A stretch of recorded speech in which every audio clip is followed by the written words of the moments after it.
Hey guys, welcome back to the channel. This is story about what if Naruto student of Danzo part 1. Before I start, please do support for more amazing content and comments for part 2. Do consider to subscribe my channel and share my video to your friends and check out the description as well. Let's start the video. Reincarnation is not something I was a strong believer up until I was subjected to it.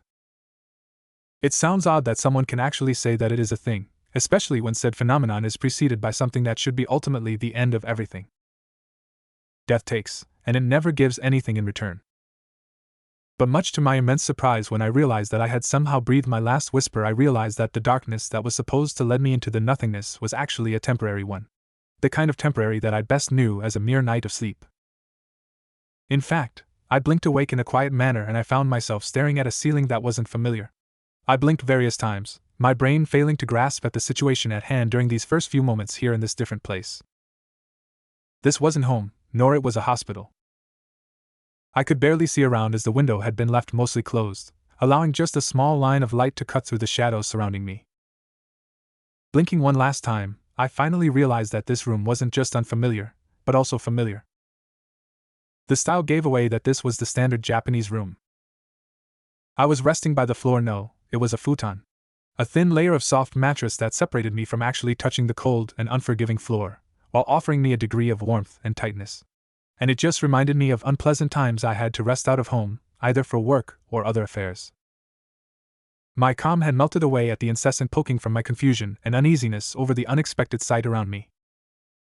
I ruled out the chances of kidnapping. It wouldn't make any sense if I was just taken by some Japanese gangs. Why? I wasn't even close to the zones that these people were known to operate to. It just wouldn't make any sense to make this much of an effort to bring me comfort, especially if this was a case of kidnapping. The real hint that shoved away any normal reasoning was the fact that I was tiny. I was small. Smaller than I was supposed to be. Staring for a little while at my tiny and childish arms, I finally took a moment to reach out for my hair. A little spiky, terribly unruly. The classing sleep hair was there to bring me minor annoyance. It was going to be troublesome to get a decent appearance out of it. My panic had simmered down to nothing now that I had thrown away any dangerous circumstances. There was just a sense of peace in this moment that urged me to keep quiet as I continued to study my current situation. A sigh left my lips, starting to get irked at the lack of proper illumination in this room.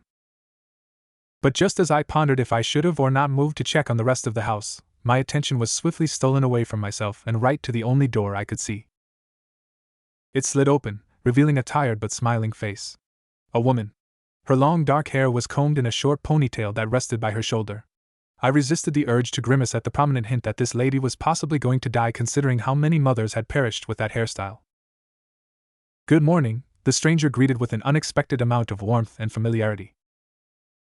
I was stunned at first, unable to answer as I tried to properly assess the current situation. Who is she? My new mother? My aunt? Maybe a very old big sister? I really hope the latter option wasn't the truth. I don't need to face the era just yet. Or ever. I really don't like the prospect of facing the truest plight of a young boy in a Japanese-based setting. She blinked, surprised at my lack of response, but then her smile widened a little bit. "I suppose you truly tired yourself out by thinking about today," the lady hummed with a nod. "But I hope you're ready for your first day at the academy. The Hokage will be there to see if you're all awake and prepared for this experience." Two things. Academy and Hokage. Both yanked me right into the belief this was in fact Naruto. The second term just confirmed this to be the truth. I was confused by how, why and when this displacement/reincarnation/shift happened, but I didn't have either the time nor the mental capacity to genuinely brainstorm. The only things I could say now was that I was in the same world which saw Naruto happen and I was a student to the ninja academy. I just woke up and found myself already tied up to a deadly career path. Why do I feel that things hadn't changed much from the previous life? I mean, death isn't that much of a variable in the workplace, but technically speaking, I was still going to be subjected to a route I couldn't stray away from. Despite my inner uneasiness, I managed a nod instead of keeping up with the silence. I was still unsure if this was a mother or an aunt, but I found myself leaning more to the mother option. "I'm awake," I replied slowly, giving one last analytical thought over the way I was supposed to be addressing the woman in front of me. "Okay-san." Her smile twitched mirthfully at that response. "I'm glad that you are," she commented back. "But I think you shouldn't waste more time by the bed. Breakfast is already by the table, and your Otosan wouldn't want you to be late for your first day. I saw her entire frame sag a little at the mentioning of her husband. I didn't need to be told directly to suspect that my new father was dead. That's saddening, but not to the point of tears. I don't even know my name. How was I supposed to sympathize over such a detail? It would have been hypocritical to grieve over an unknown man's death, because it wasn't a burden to consider as mine. Instead of speaking, I just stood up and walked up to the woman. Her sadness was hidden by a faux effort to show happiness over my presence. If I had been a child, that would have been effective, but I wasn't one. Or at least, I wasn't one mentally. I reached for her left hand, urging her to stand up from her crouched position. Otosan wouldn't want you to weep for him, I stated calmly, and my childlike tone was finally clear to me. But my eyes were on my mother, and she seemed to freeze at my comment. She teared up a little bit, but she nodded, standing up and starting to lead me through the halls of the modest-sized compound. And while I waited for other hints pop up before my eyes and offer me a clear sight over the specific part of the timeline I was, the woman decided to reward my fortitude with a brighter smile and a revealing comment. If only he could see you now, Danzo-kun. But as the lady kept on with a happy outlook even when we reached our destination and started to eat breakfast, I felt something crash within my mind. Of all things I would have expected from this BS degree reincarnation, replacing the child form of Danzo Shimura wasn't in my list. And boy, this was going to be a wild ride for sure. Kanohigaku no Sato was far from the urban settlement that was going to become in a couple of decades from now. The place was actually a big village with just various compounds and buildings. Just a handful of shops spread all over the place, and no pseudo-modern organizations occupying a slice of the available land. A single element remained unchanged in this very unexpected displacement was Konoha's own ninja academy. It was a novelty for this era, as the warring states had just ended, and people were still grasping at the innovative mind created by the combined efforts of the Senju brothers, Madara Uchiha, and Mito Uzumaki. Kind of surprising to hear from my own mother how the last member was equally commended as the other three. It reminded me of the fact that Hashirama's wife had yet to become the first Jinchuriki to the Kyuubi, and that there was no reason to cover her image from any kidnapping attempts. I glanced at the chance as something to further help me gain a better standing in this world. If I had been reincarnated in the original timeline, even as a kid with less chances than Naruto to becoming a genin early on in the show, I would have probably taken a slower and safer route. But right now that I was growing to become one of the soldiers for the first Shinobi War, I had to milk everything that could be milked for new techniques, body and chakra improvement, and higher hopes of surviving the first two conflicts. The third war could be winged with me chilling by the home front. But that was if I managed to live to that point. Plus, I had no intentions of becoming an actual cripple. I really didn't need to become half-mummy for the sake of canon. Fuck canon, I was going to mess up with the plotline so hard that not even its mother was going to recognize it. With that mindset already ingrained in my next moves, I proceeded to attain a proper and peaceful outlook to appear as genuine as possible. The woman that was eagerly leading me around, my new mother, didn't seem to find anything worth of pointing out over my performance. Either I was visualizing little Danzo's personality flawlessly, or she was just basking over the mature comments I had thrown her way. Nothing strange, but just some pure and innocent praises that were meant to give her a better look over life. I wasn't a psychologist, but I could recognize depression perfectly when said depressed person would silently stare to a seamless spot of the table for a long time while she waited for me to be done by the bathroom. I swear she hadn't moved while I was busy with my simple routine, and I almost worried about a circumstance that could technically become a problem to me. If she killed herself, and the chances were pretty high considering how much she loved my father and grandfather, both shinobis that had died before the Shimura clan had joined the new village, then I was going to be left at the local orphanage. And while I didn't give that much weight at the accounts offered by few flashbacks from Naruto's childhood and stories depicting physical abuse and or neglect over the orphans, I really didn't want to lose my big house. Kind of cruel to be picking up elements over my new family like this, focusing only on my betterment rather than preserving them out of mere kindness, but this world just wasn't going to allow me to have a happy ending. At least, not without murdering 3/4 of the current population. People were still fixed in warring despite the fact villages were becoming a reality. And I was expecting some greediness from those that wanted to fully control the Bijus. Fuck, I need to make plans to kill Zetsu early on. I wasn't going to allow the bastard to live long enough to make any of the messes that this period should be experiencing. Especially Madara betraying the village. That was a mission with identical priority to surviving the dangers that were going to come my way. And I was really afraid to fail miserably right by the first step just as we were taken inside the large courtyard in front of the academy's building. Mom, like the other parents, had been kept away as the children were led to this large clearing. It was so surprising to be in this place after seeing it in its anime version. There were 4 adults before us. 3 I could recognize as the Senju brothers, Hashirama and Tobarama, and Madara Uchiha. The 4th man was possibly the objective judge, since the 3 known ninjas were not looking quite friendly with one another. I expected the serious and no-nonsense Madara for this occasion, yet I was regaled with. The first student to pass the initiation test will be offered my personal teachings for a base katan technique. That. Madara, I thought we agreed to not give this much incentive. We don't need to create unneeded competition. The first student can choose either Uchiha-san's offer, or they can learn 2 base futon techniques under my guidance. Tobarama, don't start bickering with Madara. We can't do this in front of the kids. I noticed the unknown man standing a couple of meters away from the trio frown nervously at the scene, and I could see his need to intervene curbed by the logical reasoning that any attempt to defuse the situation would result in some damage on his person. Quite troublesome to know that some of the comedic elements of the series were there to create an unflattering introduction scene for the first Hokage, the future second, and Madara indestructible Uchiha. Is this normal? The child beside me blurted out without thinking too much about it. I've heard that they had been like this since they were children, I replied absent-mindedly, gaining the attention of the oddly familiar brunette. I suppose old habits are troublesome to kill. But the Hokage is still a man, I interjected for him, and one that can't get his younger brother to not be as unprofessional as his childhood friend.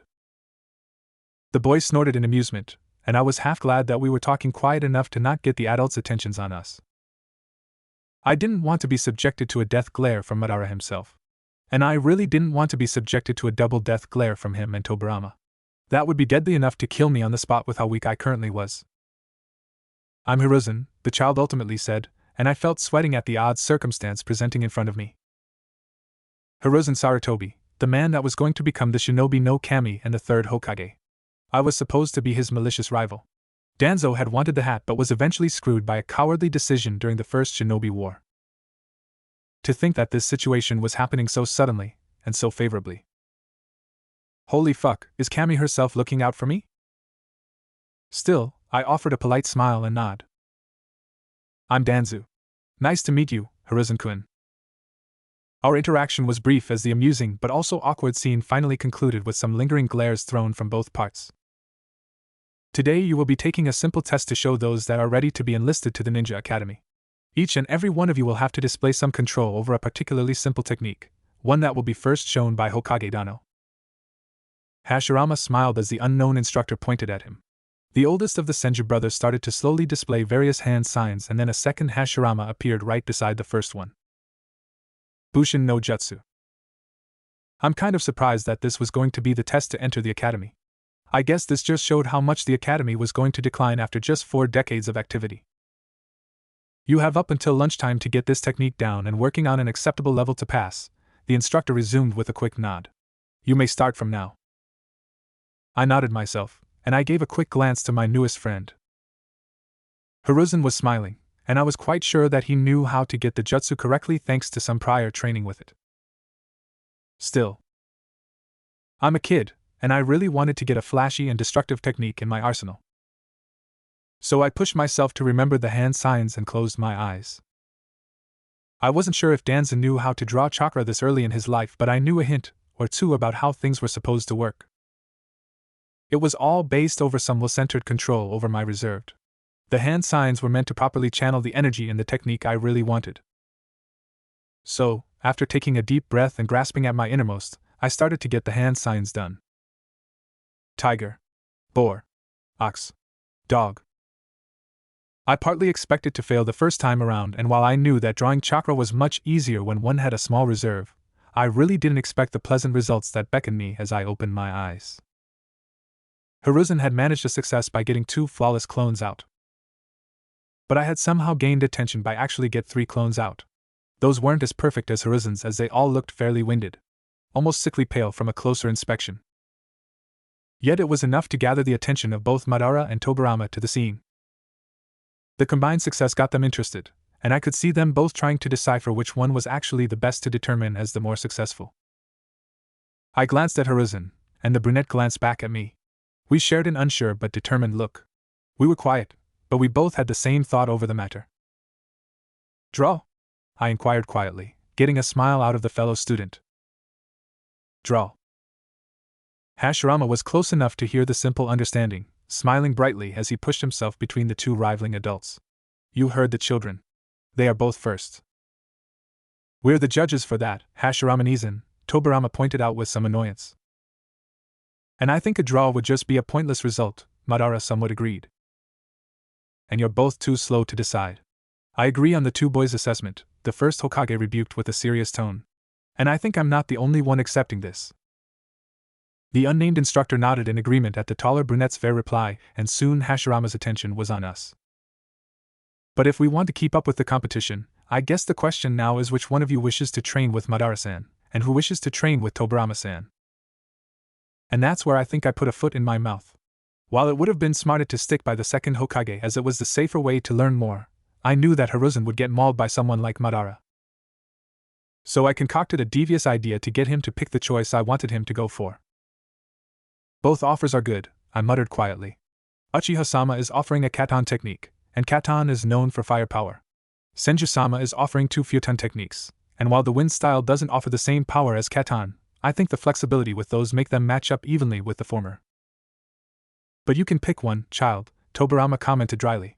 While I find your comment well described, I think you understand that we don't have all time to waste on your indecision. I shrugged. I suppose then that I will have to pick Uchiha-sama's offer. The white-haired shinobi froze at that, while Madara actually smiled smugly at the little victory gained from this. Hashirama nodded, his smile twitching for a moment before he turned to look at the young Sarutobi.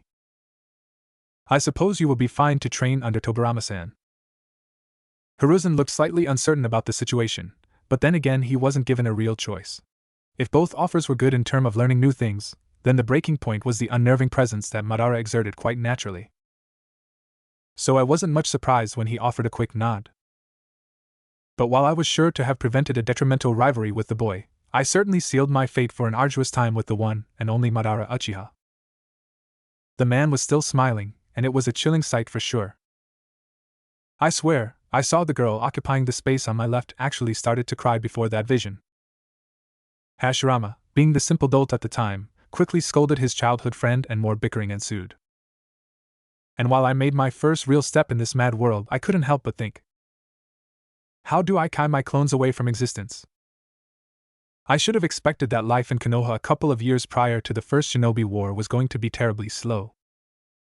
It wasn't like I was annoyed by the fact that I wasn't put in a dangerous situation. In fact, I was enjoying that I had yet to be forced getting my first kill. War was going to happen eventually, but it was far enough for me to evaluate any chances of improvement available in Konoha, which meant training both at school and back home. The simple life of one of the first students at Konoha Academy ended up being fairly easier than anything shown in the manga, and it didn't occupy as many hours of the day as its future version would. The lack of many of the subjects that were in this time period labeled as civilian only meant that all ninja-based topics were expanded and prioritized with incredible scrutiny. Shuriken Jutsu, Tainjutsu, Genjutsu, and Ninjutsu. This last subject wasn't going to be taught until we were mature enough to handle the lessons. History was the only non-fighting related topic that was mostly left to families to explain to their children to dispense.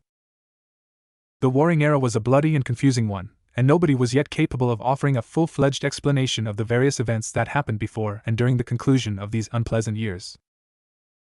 I had the chance of speaking with my Okeasan about the time when both Otosan and Ojijisan were still alive and fighting bravely for our clan.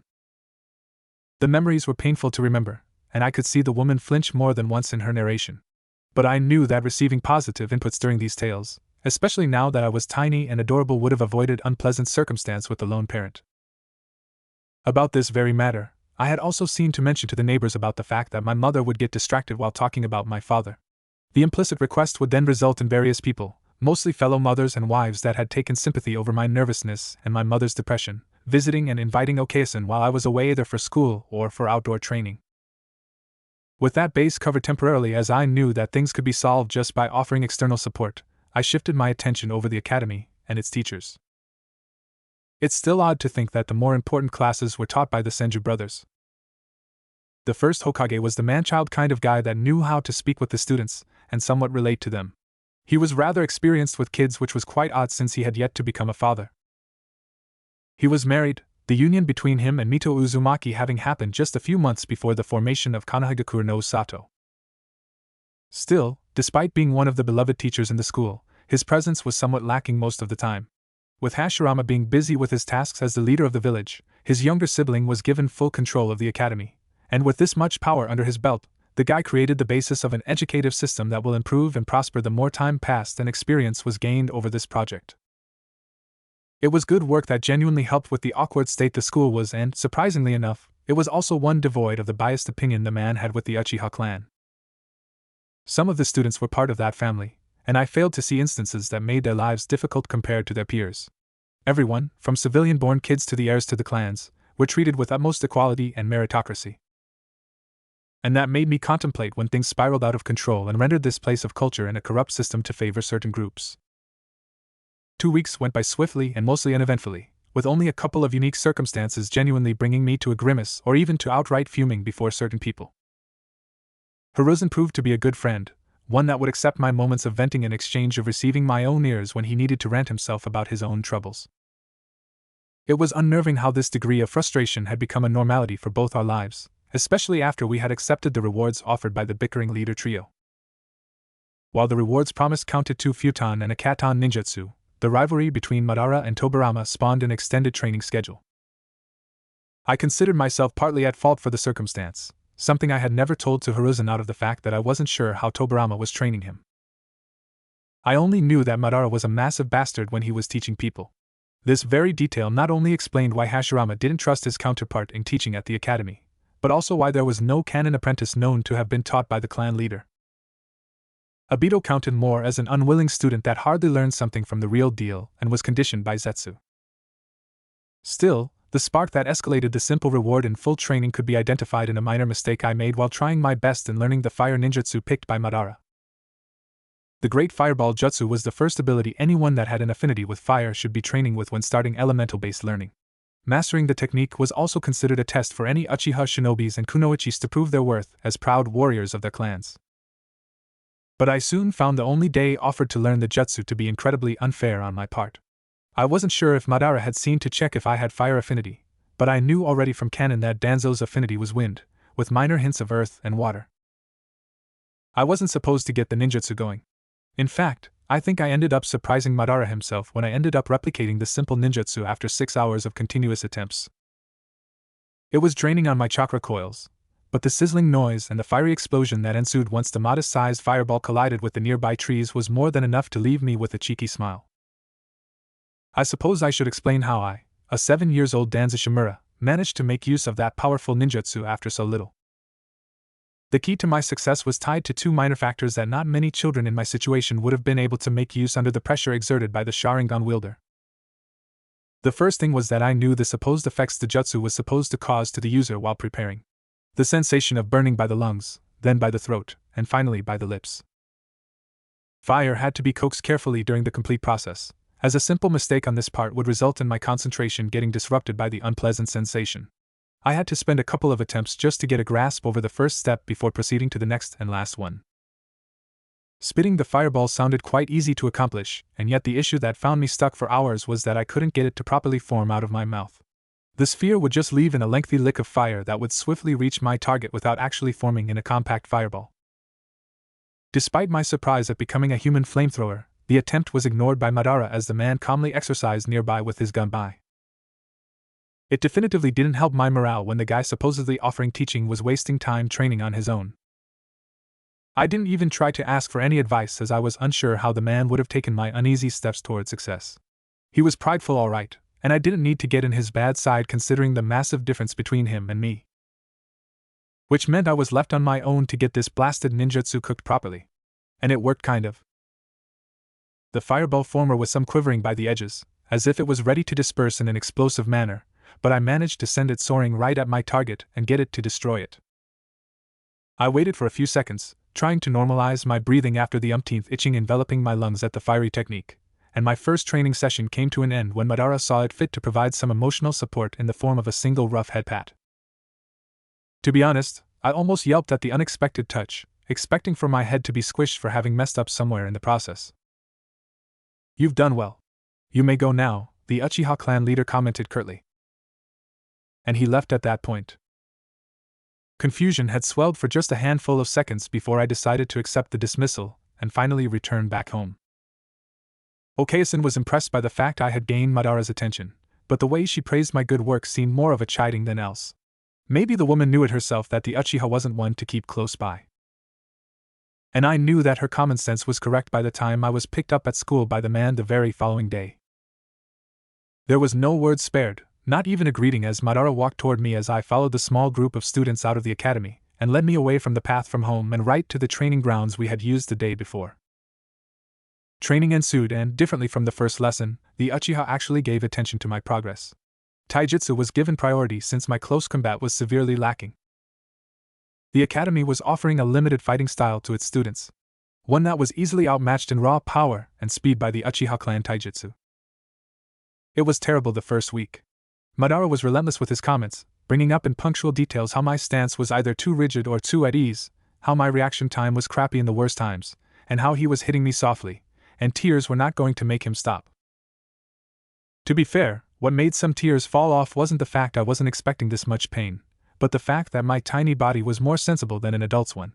It didn't have the same pain endurance as my original body, and thus everything coming my way stung harder than expected.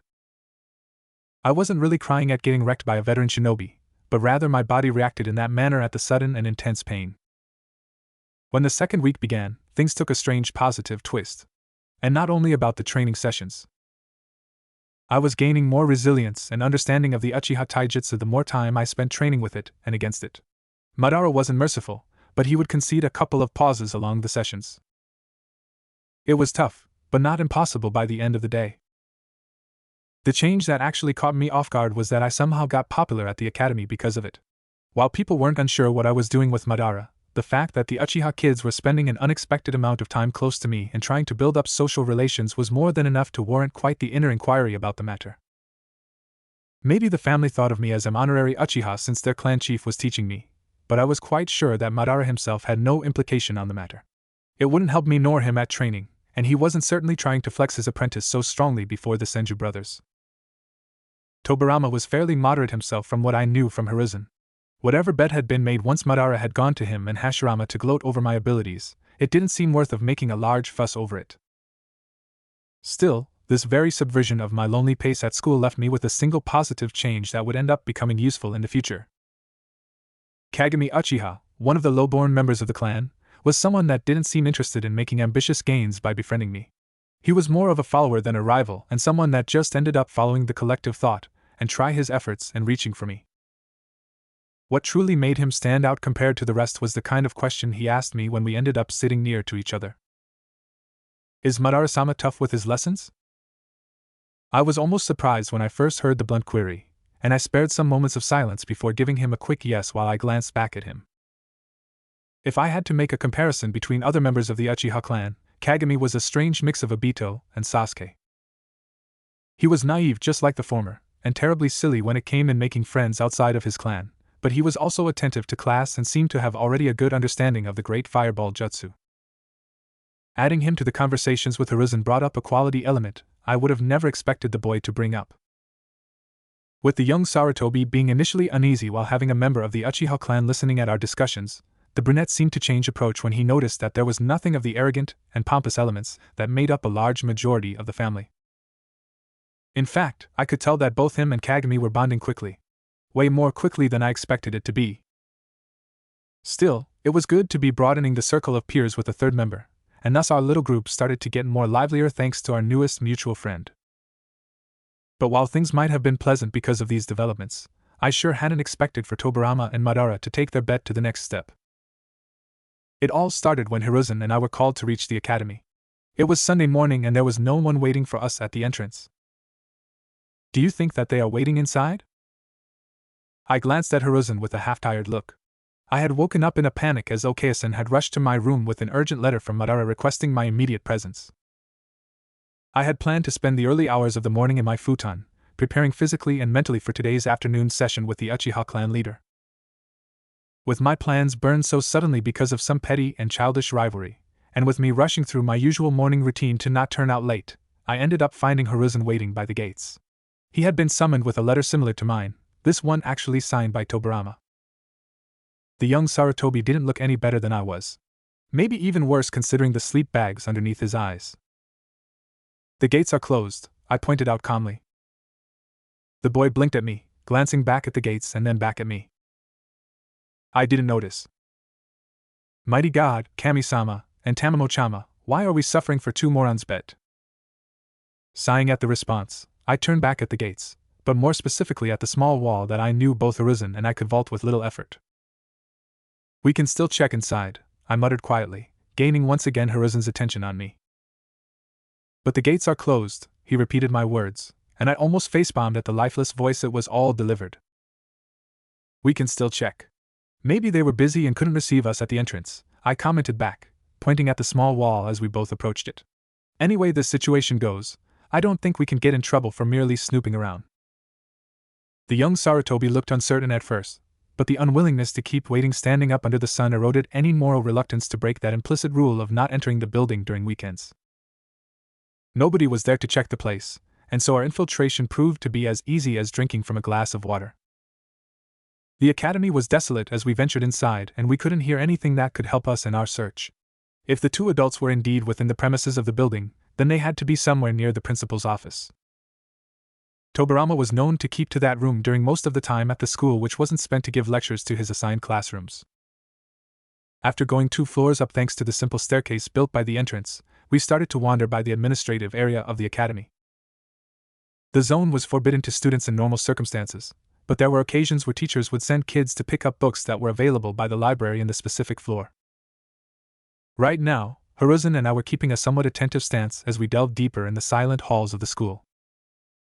Could it have been a ploy to annoy us? No. Even though Madara would have done this to me, I couldn't see him actually agreeing with Tobirama about the matter.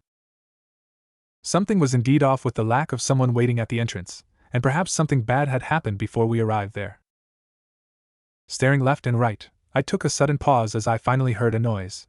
It was muffled, but I could recognize the difference from the continuous silence surrounding us. Hiruzen seemed to have heard it too as he tensed up right as I did. Our pace increased a little bit as we rushed to where we heard the noise and another one reached our ears. Confusion swelled as we stopped before the door that led to the room in which the ruckus was going on. Things were muffled, but we could hear some brawling happening inside.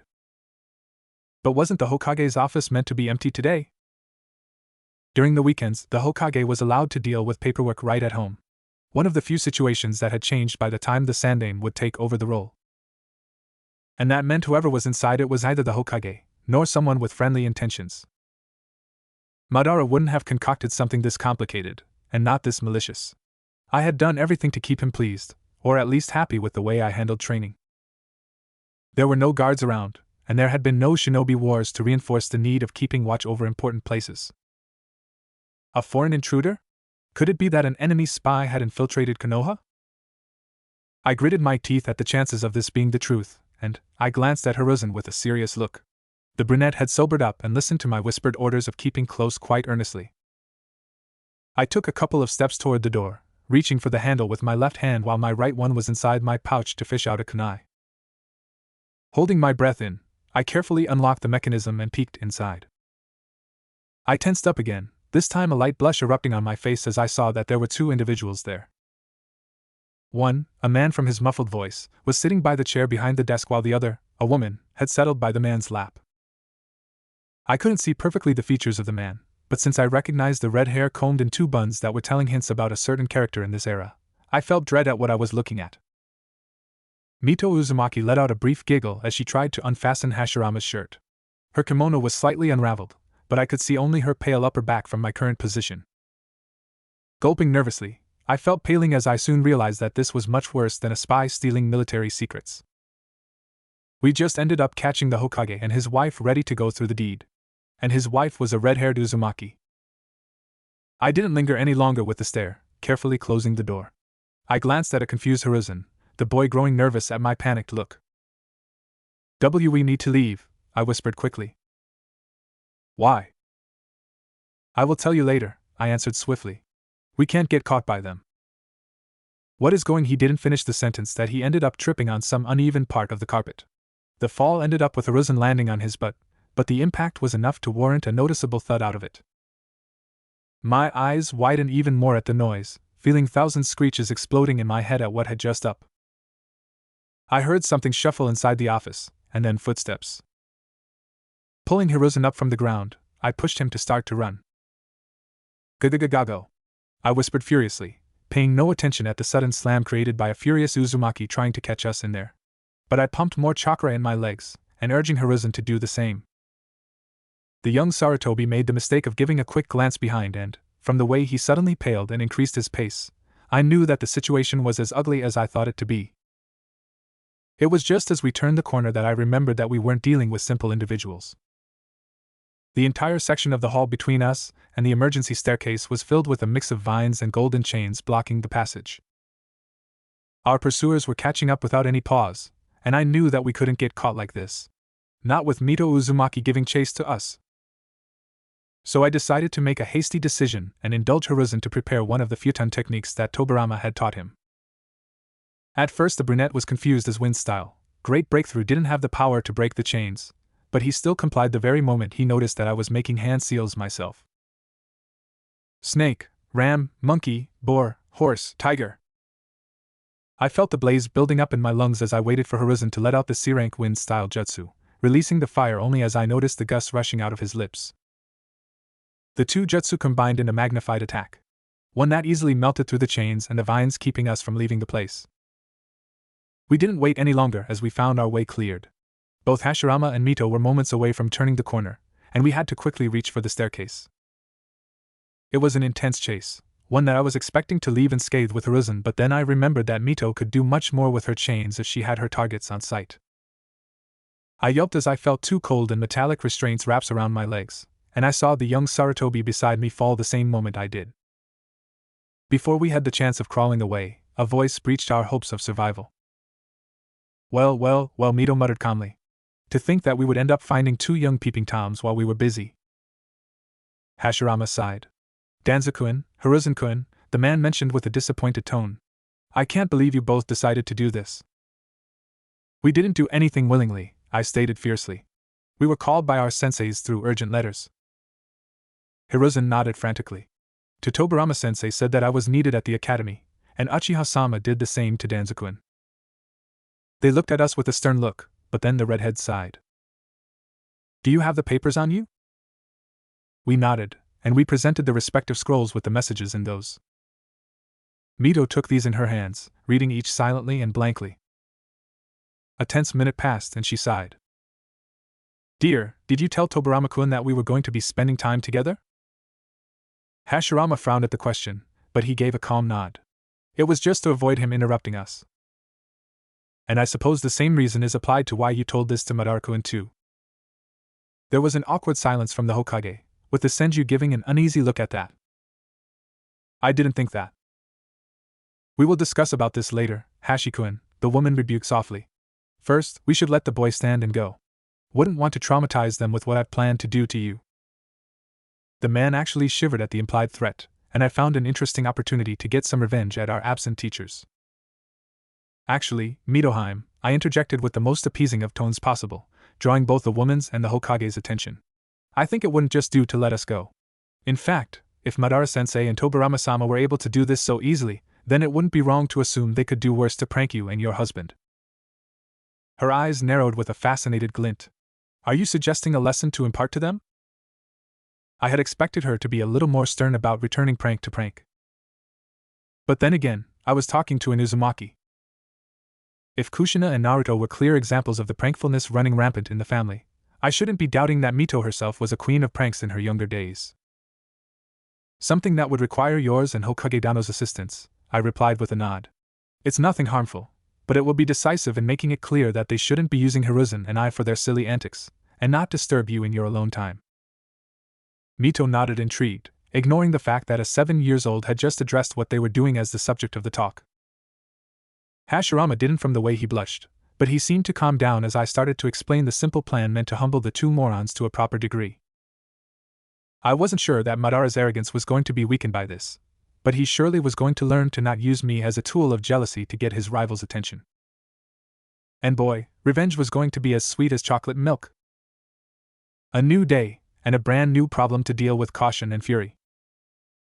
I was never the kind of man that loved to prank people to get back at them. Maybe it was because I never had a reason to make use of pranks in general. Even as a kid, I still had my own limits at my own brattiness. But now that the situation couldn't have been solved through mature means, I guess a prank was the best bet. Two students have to explain a couple of things to two foolish masters. I was still surprised that Madara had indirectly teamed up with Tobirama. The first Hokage confirmed that the two hadn't somehow allied just for this stupid event by checking if they had somehow contacted each other over the matter. Part of me blamed fate itself for having conjured such a troublesome coincidence. But then again, I really wanted to test what the leader of the Uchiha had as patience. I knew from my own knowledge that the guy was already easy to anger, possibly because there wasn't much of a proper settlement over his brother's passing.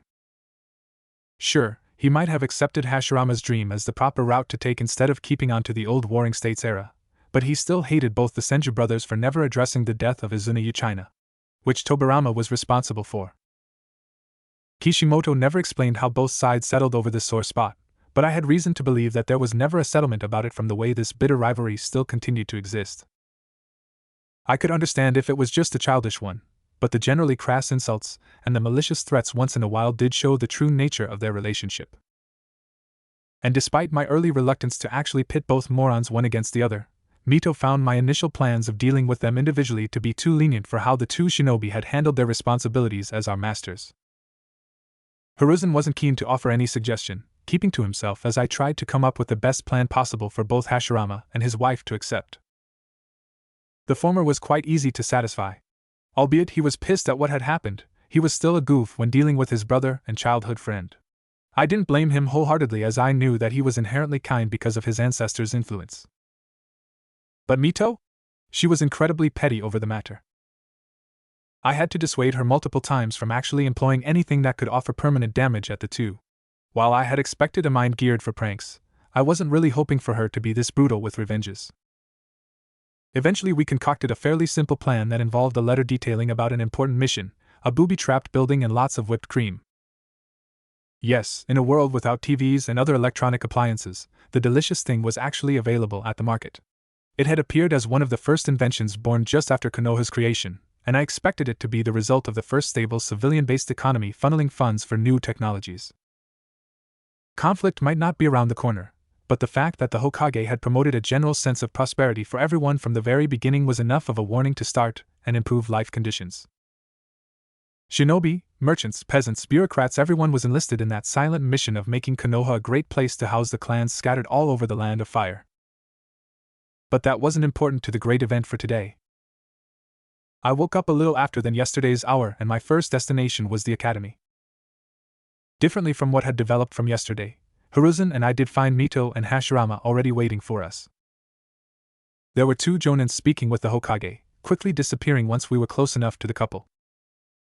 Ah, the body flicker technique. I really need to get my hands on a scroll containing its instructions as quickly as possible. Hiruzen-kun, Danzo-kun, I hope you're both ready for today, and the brunette paused, looking slightly concerned. Maybe we could have done this a little later instead of asking them to be awake this early in the morning? Mito huffed. I'm sure these two will get plenty of rest once we're done with Madara-kun and Tobirama-kun. I hope you're not planning to allow the two fools to get a chance to punish the children with some harsh training. The subtle threat was easy to perceive, and even someone as dense as Hashirama couldn't help but notice the moment this reached his ears. Oh, of course not, he stated with a brief moment of uneasiness, swiftly recovering from it. I will let them have a full day to rest. Then he offered us a kind smile, with Mito following up with a calm sigh and a patient look. Our next stop was the little setting the Hokage himself had decided for us to stay as the prank unfolded. It was a small hill that offered sight over the scene. The walls of the building were still going to cover the action itself, but the place granted us a proper look over where the two fools were going to leave the building. But some explanation is certainly needed to understand the simple but effective prank that was going to unfold. While Madara and Tobirama were probably waiting to receive some immediate punishment from either the Hokage or his much scarier wife, they weren't going to miss any serious letter coming from the Hokage's office. The sudden letter sent at both would surely spark their suspicions, but the content of the letter itself was written in a manner that it would have been difficult for them to refuse. A rogue clan had decided to create chaos in the village by setting up a bomb within one of the still unused buildings in the settlement. Their job was to find the explosive and defuse it. The selling spot? Some low-key praises that justified their candidacy in that solo mission. Albeit they weren't closely related, both Madara and Tobirama still had the same habit of flaunting their own abilities and prides left and right. The Uchiha was the worst of the two, but the youngest of the Senju brother wasn't that far from him. The letters had been sent just a couple of minutes earlier before Hiruzen and I had the chance to arrive at the gates of the academy.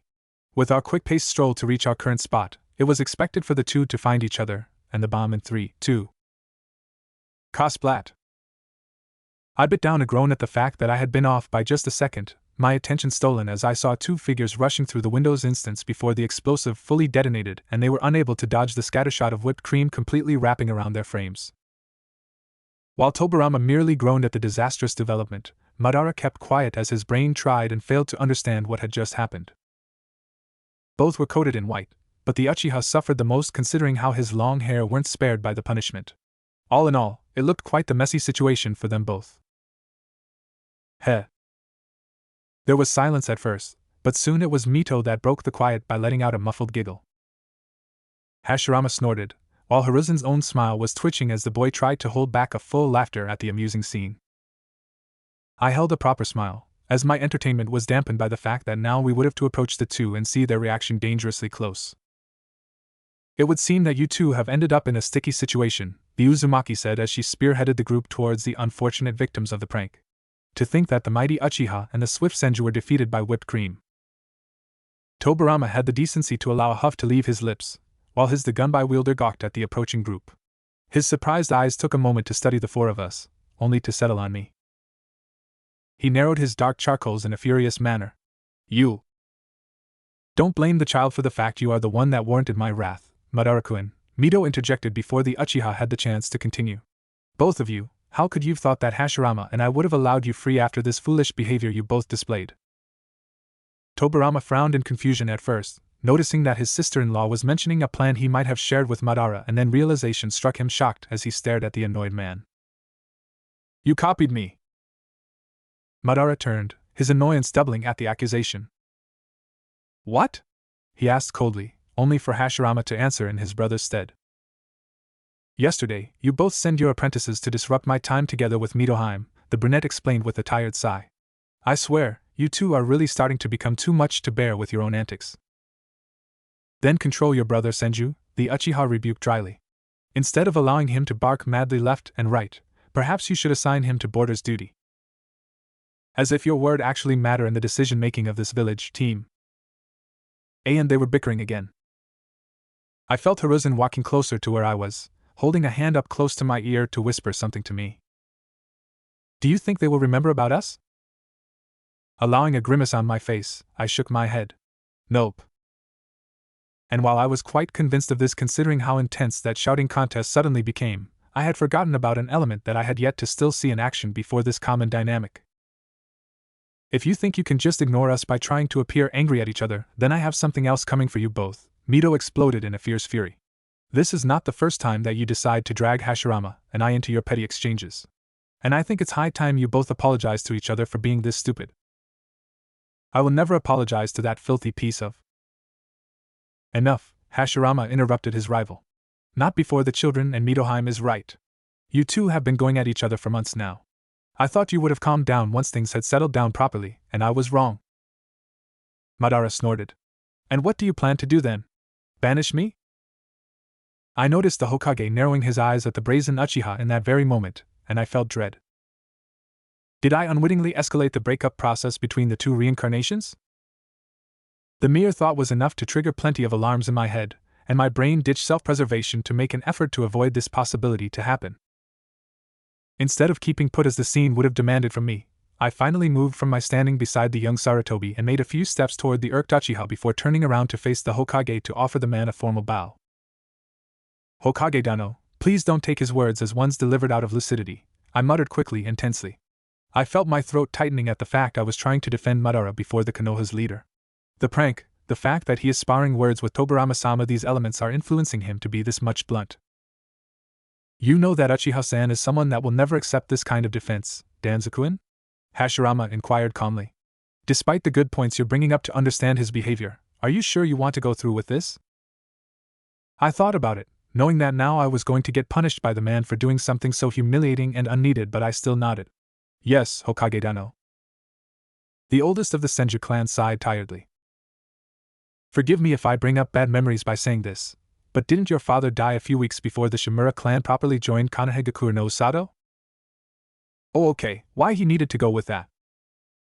Why yes, Hokage Dano, I replied with an uneasy tone. Did your mother let you read the letter that your father sent to Konoha before leaving your first home? Was there a letter? And why would my mother need to tell me about it? No. He sighed, this time his tone clearing away from any sadness and worry. Your father was endeared by the idea of bringing peace through unity. He wanted to be part of this idea, and to see his son grow away from the horrors of war and death, Hashirama continued, his voice resounding as if he was bringing up a fond memory. He also believed in the will of fire. The chances of bringing an end to conflict through love and understanding. It was a novelty for me, but one that really didn't paint Danzo in a better light than I remember him as. Heck, I think this revelation worsened up the big picture the head of the root had created through his actions during his last years of life. Madara, we will discuss later about this, the Hokage concluded with a slow nod. I think you have much to think about. The Uchiha was quiet at first. I had expected him to snap at my humiliating defense, and yet he had kept silent as I spoke with his childhood friend. He offered a muffled grunt before walking up to me and grasped at my shoulder. His hold wasn't outright painful, but I noticed that he was squeezing a little bit too much as to dignify his current mood. Madara. Before the brunette had the chance to urge his rival to calm down, the world around us warped, and we were no longer in Konoha. Did it actually happen? Did Madara actually snap and... How is your control over the fireball jutsu? He inquired blankly as he let me go and advanced towards a large body of water that was just beside us. I blinked at it, or rather, I stared up at the large system of tubes and pipes that extended over and within the limpid lake. It's good? What is going on? Where were we right now? This location was unfamiliar, but I was sure that we were nowhere near to Konoha. How did we get in there when the only teleportation jutsu was Tobarama's Flying Thunder God technique? Prove it. Use it towards that opening, the Uchiha ordered while pointing at the strange entrance that connected with the rest of tubes spread all over this area. I gave a confused look as I approached closer to the target, stealing a glance at Madara as the man started to remove his stained armor. What's going on? I couldn't really understand what was happening, but I still complied with his demand. Calibrating my jutsu as I had grown accustomed to, I released the fireball while aiming at the proper opening of the pipes, and it swiftly was siphoned inside the tubes. Heat started to spread all over the place as the water quickly warmed up at the increase of temperature. A few seconds later, I found myself gawking at the thin fog that was created by the warm water. A natural onsen? Why are we here? And my brain failed to conclude that thought as I saw Madara enter the lake without saying anything. His armor and his folded clothes put close to the edge he had entered from. There was silence at first, and I merely stared at what was unfolding before my tired eyes. Yet the man didn't seem content with the current status quo and sighed loudly. Join me. I blinked, gritting my teeth. I think I will pass the offer. You need to clean up. Has he gone mad? I'm perfectly clean and fine. What are you? I froze just in time to notice the sticky sensation on my hair. I reached out with my right hand and my eyes widened as I realized what was wrong. He had nudged on me, staining my hair with some of the whipped cream during the warp. That fucking bastard. He was actually smiling right now that the realization was visible out of my face. The smugness of having retaliated back after that prank now evident in his grin. Narrowing my eyes at that cheeky counter, I knew that I couldn't exactly avoid this kind of situation. It was awkward to put my clothes to the side, but then I decided to charge up and go for a high jump. Cannonball! Madara's amusement vanished as the large wave crashed onto him. He quickly glared at me, but my own smugness cancelled any of the malicious effects of such a stare. Heck, he could have switched to his Sharingan, and I would have given no fucks about it for how proud I was. And I thought you were a step above the common brat, the man commented as he started to work on his own hair. Yet you failed me again. I allowed a frown to settle on my visage as I contemplated these words. First, you thought that by appearing like a foolish mongrel before Hashirama would spare me of any escalation, proving how terribly stupid you can be when you're aware of my honor, Madara explained with a calm tone. Then you decide that being a child once more will dissuade me from thinking more about what just happened. Tensing up at that, I continued to stare in shock at the Uchiha. Was he suspecting that I was not? Tell me, Shimura-kun. Do you think like your father did that understanding your enemy will bring us true peace like Hashirama loves to sprout about? I was tempted to give a convoluted answer, just to disarm the man of any chances of speaking more about it. But then again, I wasn't really hoping to lose my cover so suddenly. So, instead of giving the legitimate answer, I went for the silly but also childlike response to this specific query. Yes. Madara blinked, surprise painting his face at that curt response. Why? I blinked, bringing up a faux nervous look. Because it worked already. Explain. Kanahigaku no Sato was created by the Uchiha clan and the Senju clan. They founded the village that exists now, and yet they were at war with each other years ago. I'm aware of that, yes, the man muttered impatiently. But why does this matter to my demand? Would you have accepted peace if you hadn't known Hokage Danzo when you were younger, sensei? I inquired back with an innocent tone. Hiruzen told me that you and the Hokage were friends since childhood. I waited for some time, noticing how my early response got a surprised understanding coming from the Uchiha. You think that I accepted this dream of his because I knew him beforehand? You understood him, and you still do. You know that he wasn't lying back then, and even now, I pointed out with a nod. I think I can tell right now when Hiruzen-kun is lying to me. He never does since he prefers to be sincere, but I feel like I can tell when he isn't honest to me. I understand, Hashirama, Madara pondered quietly, seemingly detaching himself from the conversation. Which is why I believe him despite how many years have gone by. Do you distrust Hokage Danzo, sensei? No, he replied dryly. And that, sometimes, makes me think of how silly this all is. He turned to glance at me once more. If you had the chance to decide who is going to be the Hokage from now on, would you choose me or Hashirama? Oh, now he's trying to play the whole but I want to be the Hokage card on should be me. Poor guy doesn't know that I have the perfect answer for that.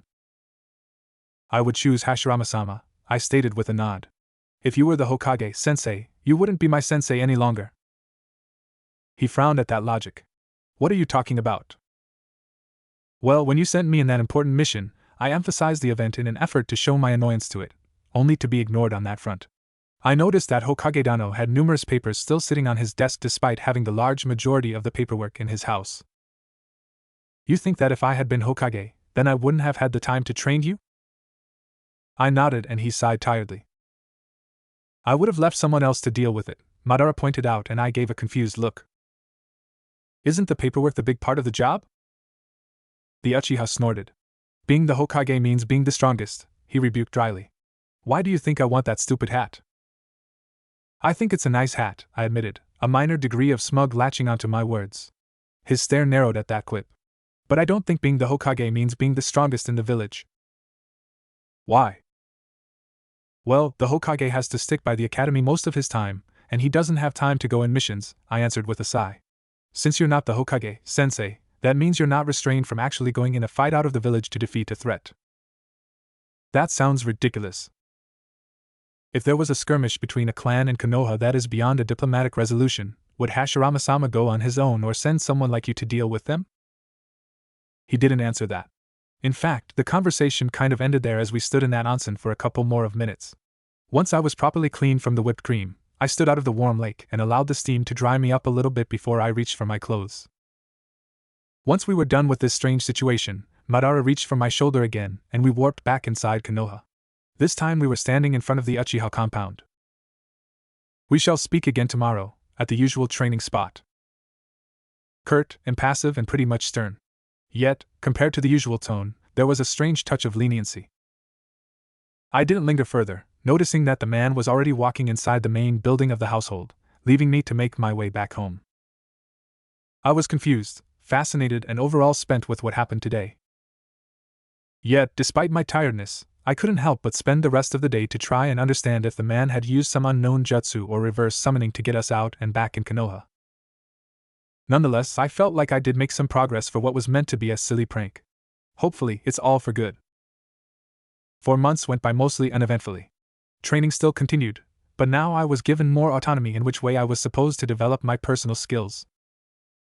It wasn't difficult to see that Madara's decision to allow me this kind of freedom wasn't driven by kindness or compassion, but more of a necessity drilled in his mind by his war-filled childhood. Children needed to be ready for what was going to happen once the world was embroiled in the newest war. And he knew perfectly enough that despite the creations of the 5 great villages, everlasting neutrality wasn't going to become an instant reward. People had scorn in their hearts and minds, and some of the leaders couldn't forget the years of the warring states just like this. I wasn't sure how the first Shinobi War was going to happen, but I know that some of the pieces were already set. Madara was careless enough to lament some of Hashirama's recent decisions in appeasing some of our neighbors. Iwagakure had yet to develop its hatred for Konoha, and I knew that until the head of the Uchiha clan didn't commit for any brainless operations to show dominance, there was going to be none of that degree of animosity. Heck, if I had the chance to interfere, the first thing to do was to smooth out the issues for keeping a stable worldwide peace across the planet. I still had ambitions to make Konoha a prominent country, but I wasn't against pushing a more peaceful agenda to prevent any brain drain and senseless bloodshed. Not when precious manpower was wasted in some meaningless conflict. Which is why, during one of my conversations with my disgruntled sensei, I decided to instill more doubts within his mind. It was all in the name of subtlety, and I was careful enough to not sound older than I appeared. Sensei, but what if you're also wrong? A blink, then a frown, and finally a need for clarification from my simple query. Talking to Madara proved to be a little easier than I originally thought, mostly because I finally got a proper glimpse over his personality, as my apprenticeship with him continued. This man had yet to become the ferocious and hateful bastard that almost led to the end of the world, all because of him being influenced by Zetsu. This was someone that still believed in Hashirama's ideas of bringing true peace in this world through diplomacy. Sure, his way of talking with nation was far more aggressive than the current Hokage, but the Uchiha still had plenty of control over his own impatience. Which is why, against all my need to keep my interfering self away from dangerous instances, I tried to carefully leave him to think about specific topics. Topics that were meant to leave him actually ponder over the various situations that left him angry during training sessions instead of gnashing his teeth at the confusing policies created by Hashirama. At first, I was quite careful to not stretch myself and blow my own cover in the process. Then I picked up a more comfortable pace and established something of a logical outlook within the man. It was still work in process, considering that some of my words were either ignored or outright rebuked with the classic "I am an adult, so I know better" excuse, which was really aggravating from time to time, taking my predicament in consideration. With that little project kept as a side mission for the time being, I gave maximum priority to my own training schedule, as Madara really gave me quite the freedom of choice over the case. The moment I received this little not-so-special privilege from the ancestor of the Duck-Haired Avenger, I saw fit to raid the specialized library, and take back home with me numerous scrolls with C-rank techniques, and some training books detailing leaf concentration practice, and the tree climbing practice. Practicing took priority over learning new abilities, mostly because I knew that my current arsenal was limited by my own inabilities. My chakra network was barely developed, but it was only natural with how old my body was. Expansion of my reserves was something that required intensive usage of my current energy, and allow my own body to bulk up at the demanding requirement of the only ninjutsu I currently knew about. Which meant that keeping up with the pattern established by Madara was going to immensely help, if not more. Control was another grimace-worthy problem that had to be taken care of, since I really needed to reduce the waste of chakra while I used any techniques. Practicing with the initial step to refine my grasp over my energy proved to be somewhat effective after working on it for a full month. It was annoying that the leaf control practice took so long to master, but I was also aware that my subjective understanding of mastering the technique wasn't the basic version of the practice. Many stopped to just lift the leaf without losing control over the lift-off process and the landing procedure, but I took the exercise a couple of steps further by setting myself up in different situations, each with a unique kind of distraction. Finding a windy spot within the village was easy, but practicing by sitting there and trying to keep hold with my chakra over the twirling leaf hovering over my head turned out to be more of a struggle than I wanted. Frustration, tiredness, and ultimately irritation. I wasn't spared by any of those as I continued to try my best in sharpening my senses by keeping track of a single leaf before latching a sliver of my chakra onto it to restrain it from following the wind's might. Wind was my element to begin with, thus I had expected this to be the easiest of the arduous tasks I had set up myself to face. And yet I was forced to take on this challenge for a full month before I got it down to a sufficient degree. After making 3 successful attempts, I decided to switch up to another exercise to avoid getting myself too embroiled over the already frustrating practice. Thus I delved into the complexities of climbing trees without making use of my hands. With how refined my control was at the point I started this new segment of the training, the exercise ended up easier than I predicted. The genuine issue I found as I started practicing this different control-based training was the need of keeping some attention over my chakra manipulation while I kept on the new surface. Since I knew that I would eventually need to keep this kind focused the middle of a future fight, I decided to take this as slowly as possible as I grew accustomed with the feeling. 2 weeks flied away and I was able to keep the distracting need to a minimum. And it was all thanks to a bunch of brats accepting the simple, but amusing task of barraging me with water-filled balloons while I went on with my training regiment. The fun part was to explain Mother why I was drenched in water every time I returned back home. It was less amusing when the vendor specialized in this kind of products would switch the water in the tiny projectiles to some of the coldest available. Surely a chilling idea, but one that really shoved me into developing the fastest possible. The drain was negligible, the result was mostly flawless, and I decided against trying my hand over the next step, the water walking practice, as I wasn't in the mood of being further drenched for the time being. No, the next month and a half was wasted in quickly mastering one of the few ninjutsus that ended up catching my attention as good addition to my current arsenal. Something not much offensive, but good enough to warrant my utmost interest for me to give it this much time to learn. But when I started to search for anyone willing to help me with this kind of ability, I also learned that someone I knew about and that I wanted to ask for assistance was also training as intensely as I was. I don't know why Hiruzen was suddenly busy with extra training from both his sensei and his father, but I had the undeniable suspicion that this was once again the fruit of some annoying plan from both Madara and Tobirama. Kagami was still willing to help when I finally asked to him, but he instantly took a major dislike for his rule during the training as he was subjected to quite the humiliating disposition when I applied the technique against him.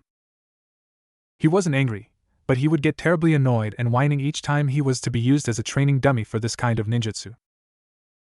Time passed, and I also added some intense taijutsu and genjutsu practicing with the ninjutsu training. Part of me knew that something big was going to happen, and that it was going to see both Hiruzen and I as the central theme of it all. Madara was quiet about this all, and I wasn't sure that asking him directly would have yielded any positive response from him.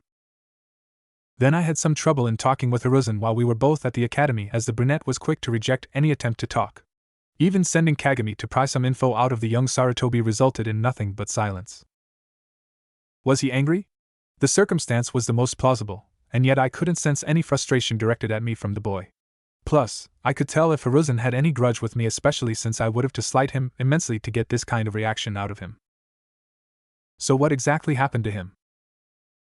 The question kept gnawing at my brain during the few pauses I would get during training. I couldn't get much out of how little clue I had over the matter, and while I had made plans to check with either the Hokage or Mito if they knew anything of what was going on, I decided against troubling them over the matter. I wasn't Naruto, and I didn't have any family-like relationship with Hashirama to use for some advice in this kind of situation. So I waited patiently, while also keeping on improving myself. The paranoia was still there to keep me from slipping up with my pace, also inducing me to go more frequently to the weapon shop to buy special equipment in case of emergencies.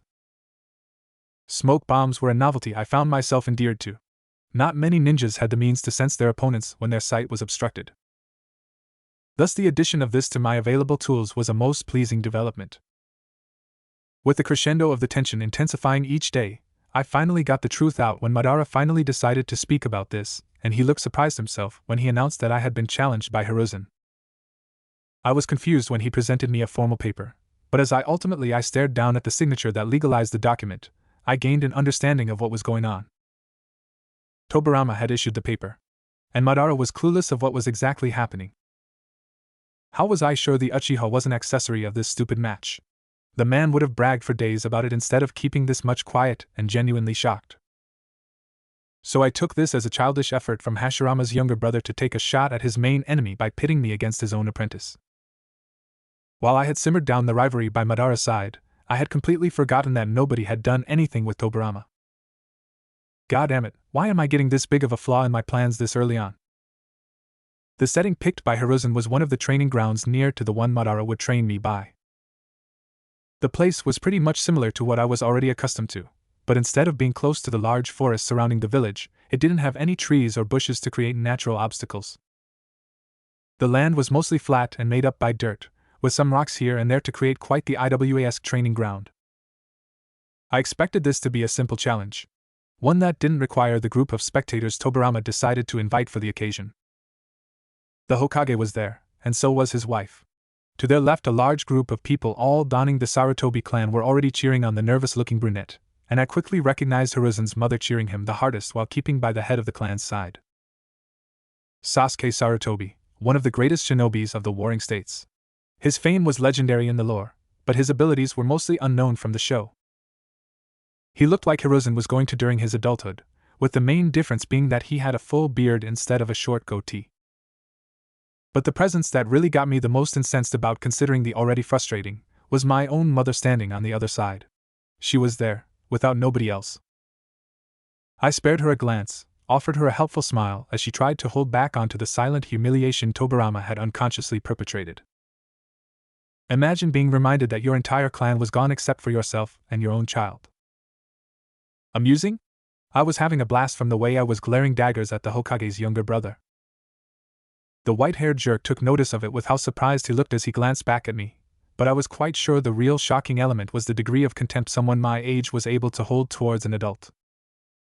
Much to my awe and relief, the uneasiness of my mother's loneliness wasn't noticed just by me. Mito merely blinked at me, trailing my glance up to my only parent before standing up from her seat beside her husband and walking to talk with my mother. Mom looked quite awkward at this attention, but from the shy smile she developed shortly after the redhead started to talk with her as kindly and informally as possible, I knew that this issue was solved. Of course, that didn't mean I was going to ignore Tobirama for this slight. A little bit away from the two women talking, Madara took a couple of seconds to silently alternate his sight between me and my mother, and I felt a shiver go down my spine the way he was looking at the now smiling woman. Instead of keeping up with my furious staring, I relaxed before turning my attention to Hiruzen. The boy was nervous as he was in being in that much of a spotlight. He was meant to become the third Hokage, alright, but he was still at the academy student that ended up being noticed by the Hokage's younger brother. He was above average, but it would be incorrect to believe him to have the same fortitude as his weary god of shinobi self. I quickly realized that he wasn't able to stare up at me, a hint of shame flashing from time to time on his face. And I sighed as I knew that it was the fact he believed himself guilty of what is going on. Maybe he thought I was going to hate him for this and I merely shrugged, a tiny smile appearing on my lips. I'm not angry at you, I proclaimed quietly, drawing his attention on me. But I'm quite annoyed that you didn't tell me anything and that you ignored me until now. He blinked, finally mustering enough courage to look at me properly. Sorry. You owe me ice cream, I replied mirthfully. And I hope you're ready to see your wallet perishing because that. The joke seemed to get a brief smile, a tentative crack on his uneasy expression before he took a stance against me. I reacted by taking the usual Uchiha kata, steeling my resolve as I knew that I had to do something in the middle of the fight to make this a draw but also not. While winning would be immensely important, I knew that doing so would set Hiruzen to face direct humiliation with his family. And knowing how much honor was important in this particular age, I wasn't planning to see anyone committing suicide to repel the humiliation. If I lost, then things would be bad for me. Madara would take it as a reason to deprive me of the freedom over my training schedule, and then push me through some intense pro-Uchiha training that would only limit my chances of growing stronger like I planned. Drawing seemed the only option, but I was partly convinced that it could also result in both cases above happening at the same time because it could still be considered a humiliation for both. And I didn't want to cause the worst-case scenario.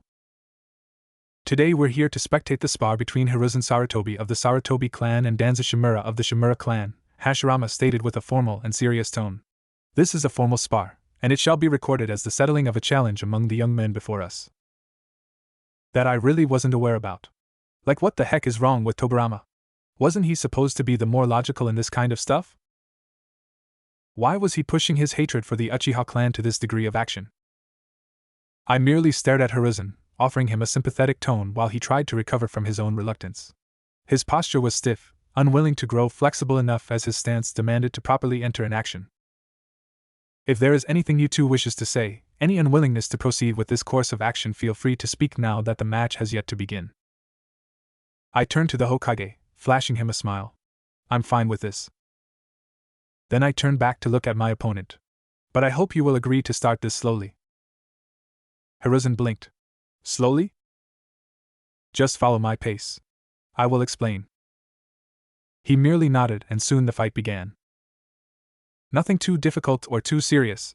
Both of our Taijustice were matching evenly as we were willingly sluggish with our own pacing. I was glad that the brunette understood that I wasn't planning to go through the senseless formality of this match. As much as this sounded as a hazard to do in front of so many important people, I wasn't losing the opportunity to give due punishment to the guilty part for this madness. We put out some distance from our spectators, just enough to allow us to share a conversation without getting heard by anyone watching us. I know it was your sensei. Again. Hiruzen turned instinctively to Tobirama, noticing just now that the man wasn't able to listen to our conversation. Why, yeah. He was quite annoyed by what happened a couple of months ago. We exchanged some easy blows, keeping the pace realistic but also calm enough to not leave any bruises on ourselves whenever the attacks passed through our defenses. Moving quickly, we were also giving out the impression that we were merely testing each other about our own abilities before going full force. But that wasn't the case, or at least that wasn't what I had in mind for this fruitful situation. I can tell, I added with a quick hum. Which is why I think retribution is needed once more. My opponent blinked, dodging a slow punch directed at his jaw and returning the attack with a soft kick for me to block. How? The innocent question was met with a devious smile as I knew exactly what to do to get some revenge. It was quite apt that I just had the proper ninjutsu for this specific circumstance. I called it a coincidence, but I already knew it was more of a blessing from the sky. Monkey, boar, hare, rat, snake, rat. Earth release, hiding like a mole technique. I even decided to add the name to it so that Hiruzen could remember it for later. Just as I finished showing him the hand seals, I found my footing disappear as the ground swallowed me whole. Hiruzen complied with the copying, eventually replicating the event much to the spectators' growing confusion. Why would one of the fighters teach his opponent how to use a technique? I emerged quickly enough, but the young Sarutobi had some minor trouble getting out of there without munching on the earth. He looked disgusted, but I quickly nodded at the trouble and pondered over a quick solution. Do it again, but stuck with me now. Offering me a reluctant frown, he reluctantly accepted, and soon we were both underground again. The ground turned as soft as sand and easy to move through as I took hold of Hiruzen's hand and took him quickly underneath our real target. Tobirama seemed to realize that something was wrong by how tense his legs were when we sprouted out of the ground and took hold of his legs each. He didn't have time to escape as we both pulled him down until only his head was freed from that natural restriction. Pulling Hiruzen out of the ground together with me, and without him dealing with that unpleasant issue of earth-eating, we both stared down at the incapacitated Senju. What is the meaning of this? Tobirama-sama, I wish to make it clear that what happened a couple of months ago wasn't just a mean to return the favor over a certain irritating attempt you pulled against Hiruzen-kun, I started to say with a serious tone. But also a clear message of us being unwilling to be used for any petty rivalry you have with my teacher. We might be kids, but we're far from dumb as you try to portray us. I didn't linger with my stare over the annoyed man, turning back to Hiruzen with a bright smile. About that ice cream. He tensed up a little bit at this response. Be behind. May I join you for this occasion? I froze up as I felt a hand settling on my shoulder, while another reached for the brunette's own shoulder. Hashirama smiled, anything resembling his serious self before that gone, much to my surprise. How much of a man-child this guy's is. But instead of rebuking the unexpected offer, I merely smiled and nodded. Of course. After all, Hiruzen is the one that pays. The young Sarutobi panicked at this betrayal, throwing an accusing look for having thrown out that detail in front of the Hokage. I suppose it's a nice morning to spend with the family, friends and ice cream, another voice added, and we both glanced at Hiruzen's father as he nodded in agreement at our proposal. Soon the acceptance was shared by the rest of the spectators, and we all started to vacate the training ground. Our main destination was now the parlor that was near to the academy building, a certain boy crying salty tears when his usually plump wallet was emptied of most of its content, much to his reluctance. But the most endearing bits of this aftermath was that I genuinely saw Madara smiling at how I had handled things while also appearing a little uneasy when I gave him a smile back. Maybe he thought I was throwing him a silent threat to not do anything of the kind against us. I mean, I technically had done this already, but I guess that works too. And while I enjoyed a pleasant day off from my usual training, Tobarama Senju was left to bask under the sun for a couple more of hours.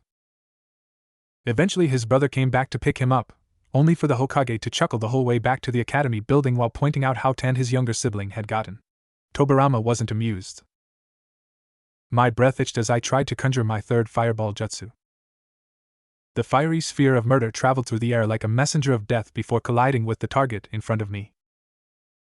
The training ground was quiet, with only mine moving and the noise created by my chakra techniques disrupting the silence that lingered in that tortured land. Madara was staring at the scene as he sat by a nearby tree's branch. The Uchiha looked interested in the display of raw destruction, yet seemed more and more intrigued by my initiative in spending weeks to increase my reserves and further sharpen my skills with the jutsus I currently knew about. Even though I don't have to worry about Tobarama pitting me against his apprentice, I still figured that I shouldn't lose my current pace, now that my sensei is spending more time to check on my progress. Days swiftly passed by as I tried to master the troublesome sensation that came with the usage of even the simplest fire jutsu. The fireball technique was the beginning of a lengthy journey that I needed to go through for the sake of lessening the issues brought by this natural weakness I had, and Madara was quick to provide me with the next step via the gifting of a scroll.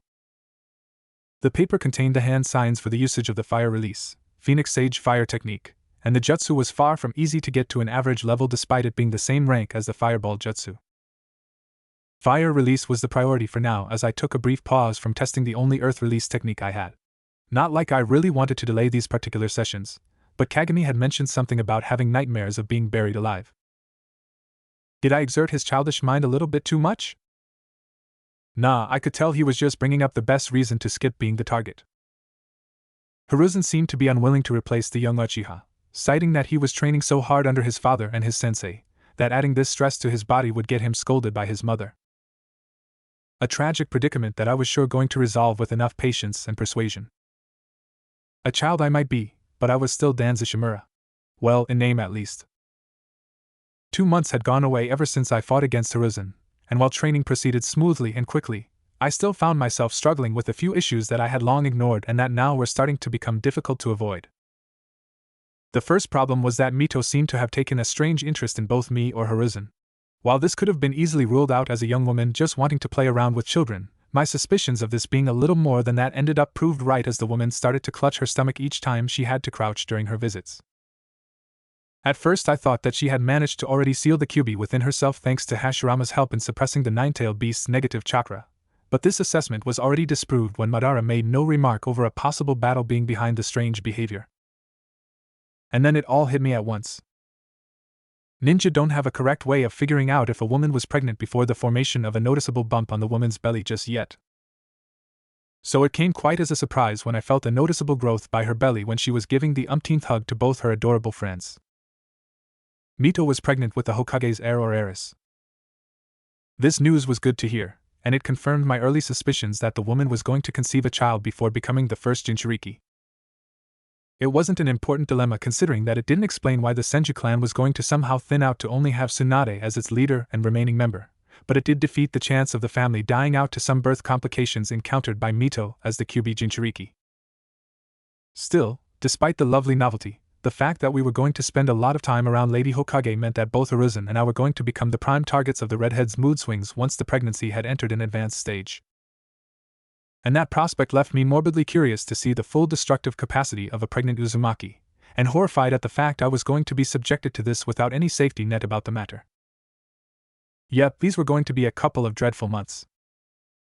It didn't help that poor Hiruzen was clueless about the disaster that was soon to come, allowing himself to be pampered and spoiled by the happy Mito whenever she decided to invite us for some time together. But I knew for sure that Sasuke Sarutobi, the young boy's father, was more than aware of the hell that we were being forced to walk into. Differently from what I had imagined about the legendary shinobi and founder of the first clan that joined Konoha, the man seemed to be perfectly level-headed and a good conversationalist. None of the impressive charisma alluded to in the rare times he was brought up in the lore, but he really gave off the impression of being someone loyal and trustworthy for most things. He was supportive and proud of his son, and he seemed to be glad of the fact I was friends with Hiruzen. The first time I was invited by the brunette to have a sleepover at the Sarutobi compound, I was taken aside by his father for a simple discussion. Nothing too heavy, or nothing that I could consider a threat in any shape or form, but the talk opened a curious glimpse over Hiruzen's life before he joined the academy. A loner, the reason that drove him to be friendless before he met me was related to Sasuke's legendary status within his own clan. Many saw the boy as the second coming of the brilliant shinobi, and various children had tried to befriend him out of respect for the man rather than simple and personal interest over making friends. I was the first true friend he had the chance of making, and that very detail left me incredibly unhappy for the remainder of the day. Thinking back at how things went when the original Danzo cut the friendship ties with Hiruzen, I could now see how that was perhaps worse than the show displayed it. How much damage would have the original owner of this body done had I not been chosen to replace him? The answer was possibly easy to establish, but I felt very unnerved to think too much about it without aching in the self-loathe. I was going to fix things, and they are going to stay fixed this time. And one of the things I was going to fix was getting Madara away from my mother. The simply creepy staring that I took notice about when I sparred with Hiruzen ended up becoming far more of a pressing issue that I wanted. First came the sudden visits early in the morning at my house by the Uchiha clan leader to pick me for training. The visits would result in unplanned conversations between the two adults, with Madara doing his best to be subtle with his interest in learning more of the woman, while my mother was just chatting about me. Any progress, if I had some issues or if I complained with how things were, and that very development left me glad and perplexed at the same time. One would think that a widow would have been unable to display this degree of denseness with someone as subtle as Madara could get. But looking back at the state of mind she had been under because of our current situation as a family, I could see her thinking about this but swiftly dismissing it over some unfounded self-hating. Still, it was good since the man found himself facing a resilient wall that he hadn't planned to deal with just like that. The only bad thing of this instance was that this could easily turn into a positive factor in Madara's eyes, considering how this could all remind him of his rivalry with Hashirama. And the Uchiha clan leader was someone that wouldn't back away at the first hint of a challenge. Not when I existed as a reason to pursue this endeavor. At first I was confused by what had driven him to try this, and I knew that I was mostly at fault about it. With my meddling, I gained his interest and curiosity as a child he could actually tolerate, if not more. And that set up a strange precedence that reminded him of a topic he had never pursued about either for a reason or another. He was celibate, and as the clan leader he had a duty to his family to sire an heir. In the original timeline, Madara never had the proper chance to think about starting a family on his own. Hashirama managed to do this thanks to Mito, but the Uchiha ended up dying without a wife just like Tobirama was going to. When I came by, Madara perhaps saw something worth of studying with more caution and genuine seriousness. And when he realized that my mother was single, he felt like he had discovered the winning formula behind flawless romancing. Spoiler alert, the man wasn't good at math from the way he messed up various encounters. The fact that I was actively blocking his means to score something successful also interfered with his chances of ever winning that senseless war. I wasn't going to allow a prick like Madara to settle down with my mother. While I wasn't the woman's original son, I wasn't heartless enough to let her live the rest of her life together with the bastard. That would just be plain cruelty on a living being, and I wasn't aiming to become a monster before and beyond the temporary years of war that were soon to come. A sigh left my lips as I recollected my thoughts away from those distracting topics. The session was far from over, and I carefully walked toward the nearby lake to start exercising my water walking skill. The troublesome chakra refining technique was tough early on, and I had yet to get a decent grasp over it, but I knew that I was making grand steps toward a good result about it. I wobbled while pushing energy to my feet, moderating the stream as to either sink into the cold lake or propel myself off the liquid's surface. And I was more keen to feel the chills considering how the latter option was far more dangerous and painful than the former. Distracted for good enough reasons, I didn't notice that someone had arrived at the training grounds. Madara did, and he jumped off the tree's branch before calmly approaching our unexpected visitor. 10 minutes flew away as I felt happy with the progress made for today. I quickly backtracked to proper ground, jumping off the water surface and almost tripping in the process. A sigh left my mouth before I turned my attention to where Madara had gone. The man was talking to someone I was familiar with. Someone I wasn't planning to encounter just yet, since I had last seen her the day before. Mito was smiling as she waved before rushing towards me. I paused, tension forcing my posture to straighten up as I felt a higher number of chills going down my spine as I felt that something was indeed wrong about this unplanned development. A giggle left the redhead's lips as she lifted me off the ground and twirled around as I was pressed on her chest. "Dakun, I found you." These were the scariest words I could have heard from someone as level-headed and serious as Mito. The surprisingly happier mood I was being subjected to not only left me worried, but I was also unnerved by the fact I was being coddled like this. To be reduced to this behavior pregnancy is sure a frightening thing. Mitoheim, I tried to greet back. Did you miss me? She interrupted with a giddy query. Did you? I felt my throat tightening at the chilling scene I was being subjected to. Why, yes? Good, she replied, ignoring the uncertain tone that I had while answering. I miss you too. A lot. Like with Hiruzen. That's good to know. Mitoheim. Today is a beautiful day, Dekuin, the woman interrupted again with an eager hum. In fact, I wish for you to come with me to my house. Hiruzen is already there. A sudden visit? Why? Before I had the chance to ask about this, she nodded. We've guests from my home, Yuzushio-gakure. Blinking in surprise, I finally got an idea of what could have gotten her this much ecstatic. Considering that everyone in the recently built village were all part of the Uzumaki clan, it was simple to see that the envoy coming to visit was part of her close family. Still, I decided to bite the bait and ask. Family? Yes, she exclaimed before giggling. The Yuzukage, my older brother, and my niece are going to arrive at the manor soon, and I want you and Hiruzen around to entertain little Yoshiko-chan. And now I could see another reason for the Lady Hokage to be this giddy. Another child, this time her niece, was visiting together with the current leader of Yuzushio-gakure. And we should start moving already, or else we will turn up late, the woman muttered as she started to walk away from the training grounds, sparing a mere nod in Madara's direction, and keeping on carrying me.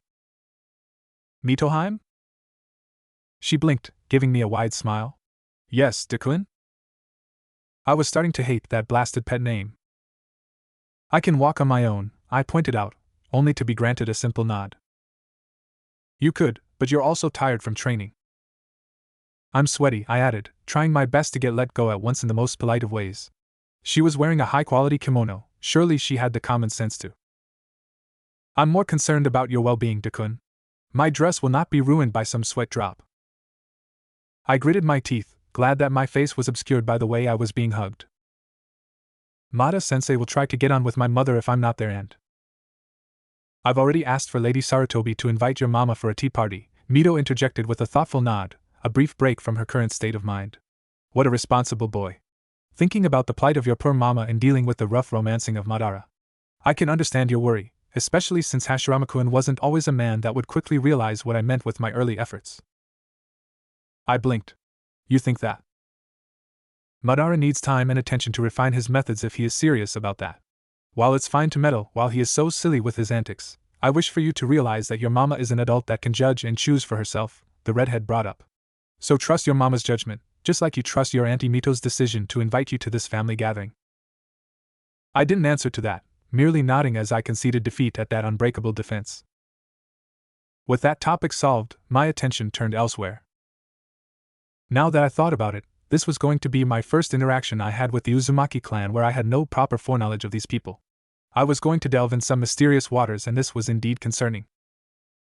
Despite this unpleasant feeling, I was having trouble shrugging off the uneasiness off, as I expected this to be a chaotic but overall good family reunion.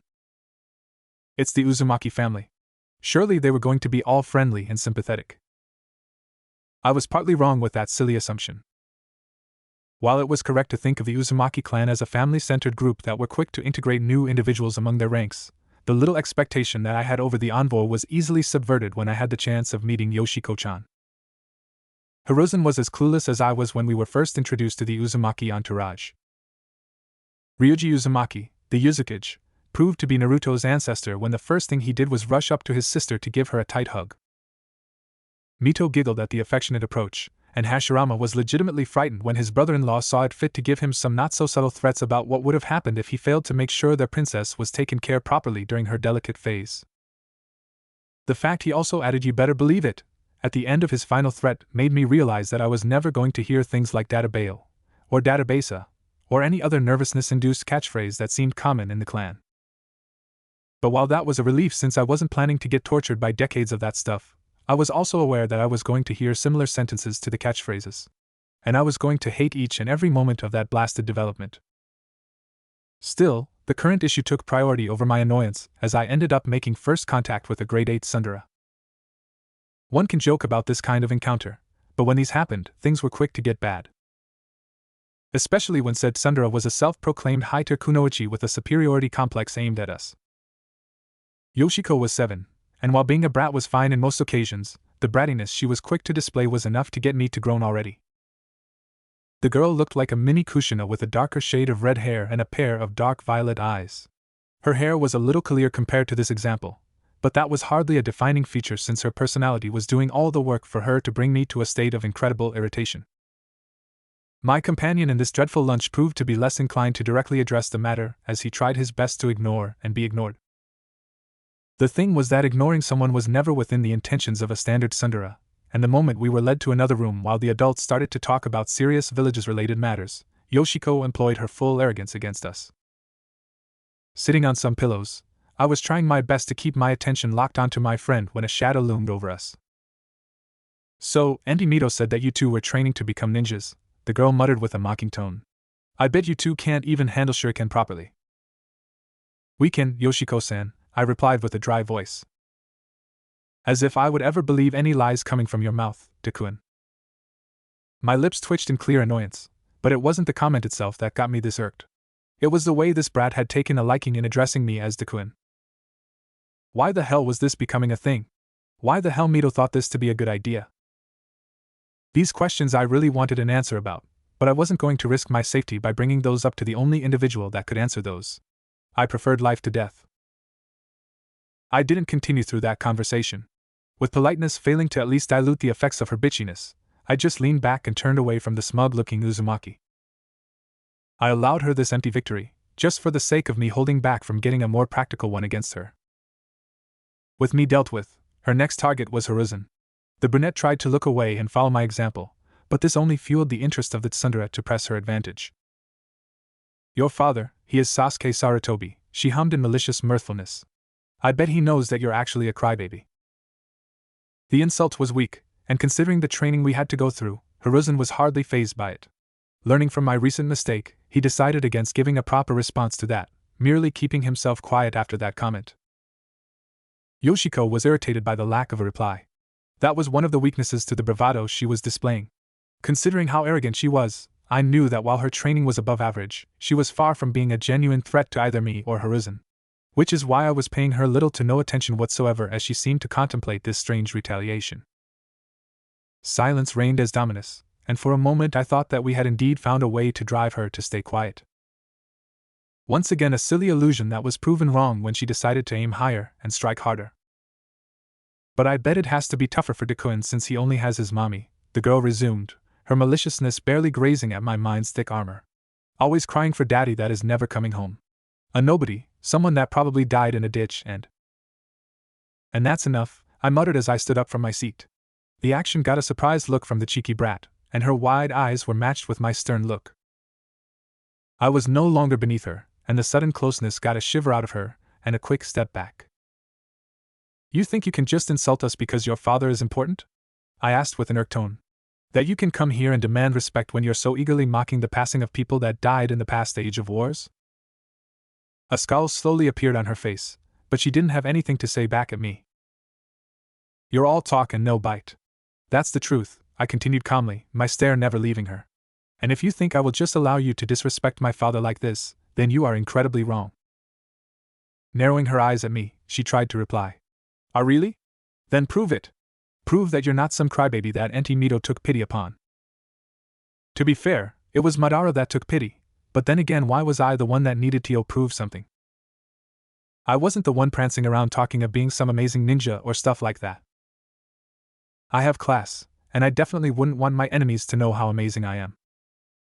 Despite my initial interest in pointing these mistakes out, I decided to follow up the threat with one of my own. "Fine by me.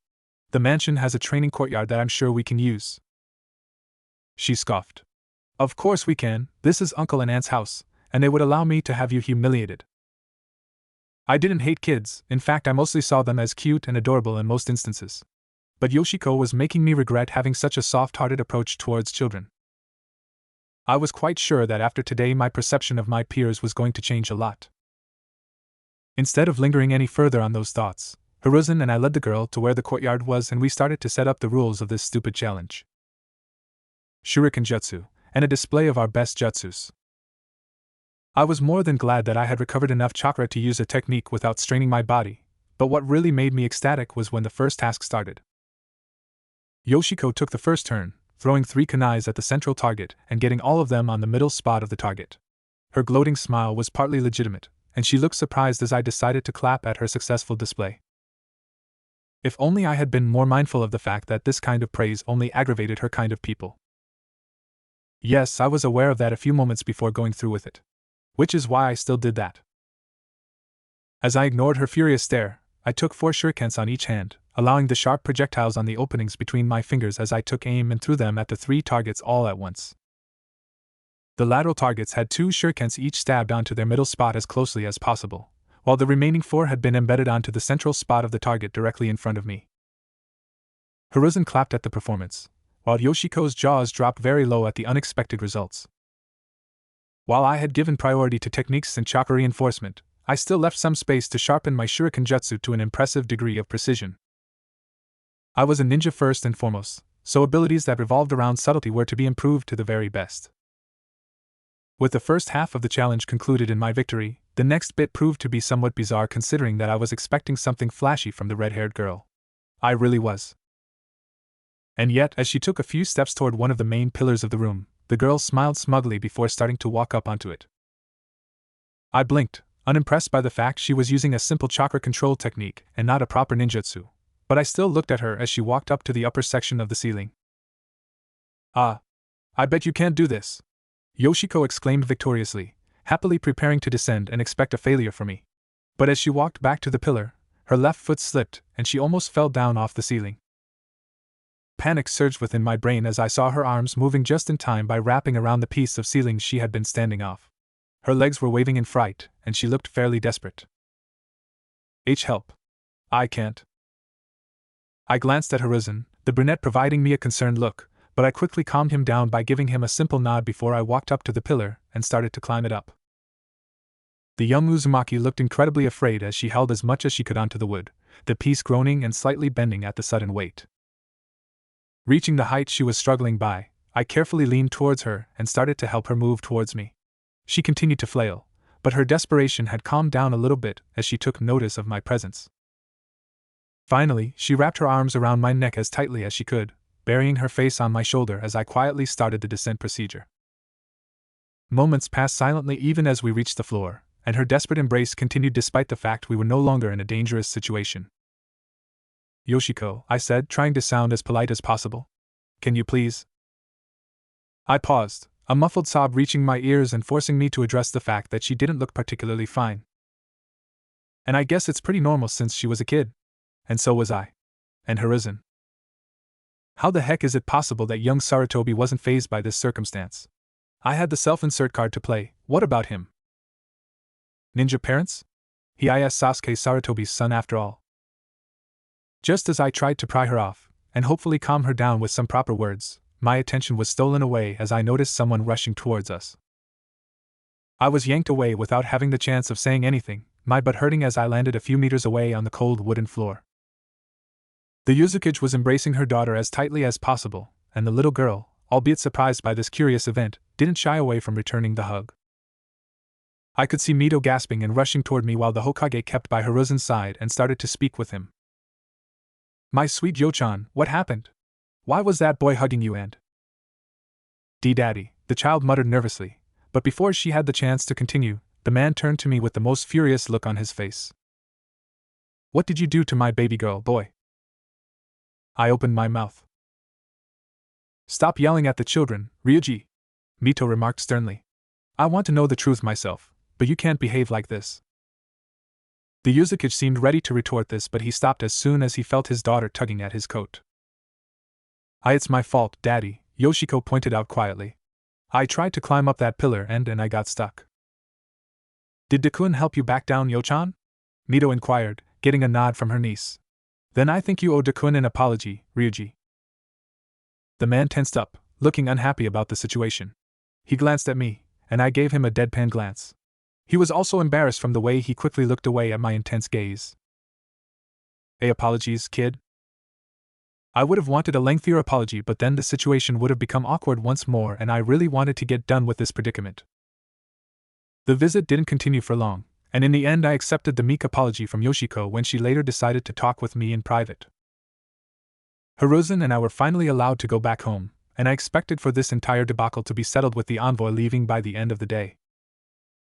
But when the next morning struck, and I was woken up by my mother as she asked for me to check at the front door as a cute visitor was waiting there for me, I found myself gawking at the giggling form of an issue I had expected gone with the end of the previous night. "Good morning, Danzo-kun. Do you mind if I join you for breakfast?" Turns out that Mito made a compelling point with the Yuzakage to let his daughter stay for a couple of months, just for the sake of providing some training while also fostering the relations between Konoha and Uzushio. Once again, these were going to be a couple of dreadful and long months. 2 simple weeks went by ever since Yoshiko was allowed to stay in Konoha, and my life had taken a drastic turn towards a particularly unpleasant direction.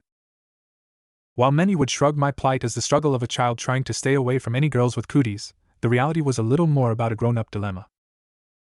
Even as I keep trying to politely decline the aggressive friendship-based attempts of a redhead with massive chakra reserves and plenty of techniques to give me chase around the village, the fact that nobody was offering me some legitimate support on the matter was infuriating. Sure, I was Lil Danzo, but the mind and soul behind the kid's body was one of an adult.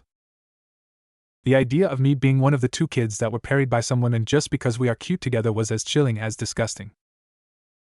I really didn't have much against Yoshiko. She didn't know that her crush was way older than he looked to be, and she was a kid. And kids of her age have yet to develop the proper means to understand the intricate thing that is love. Which is why I considered her pseudo-stalking kind of cute to a fair point, as I could play around with it by going for smart but hilarious ways to screw with her covers. But as funny as it was, there was no denying that it was also immensely annoying whenever I was busy training. She would be perched by one of the trees, merely watching and doing nothing else. Nothing that could allude to her eventually turning in a yandere just yet, and I was quite sure that the Uzumaki had not gone for the Hinata pattern just yet.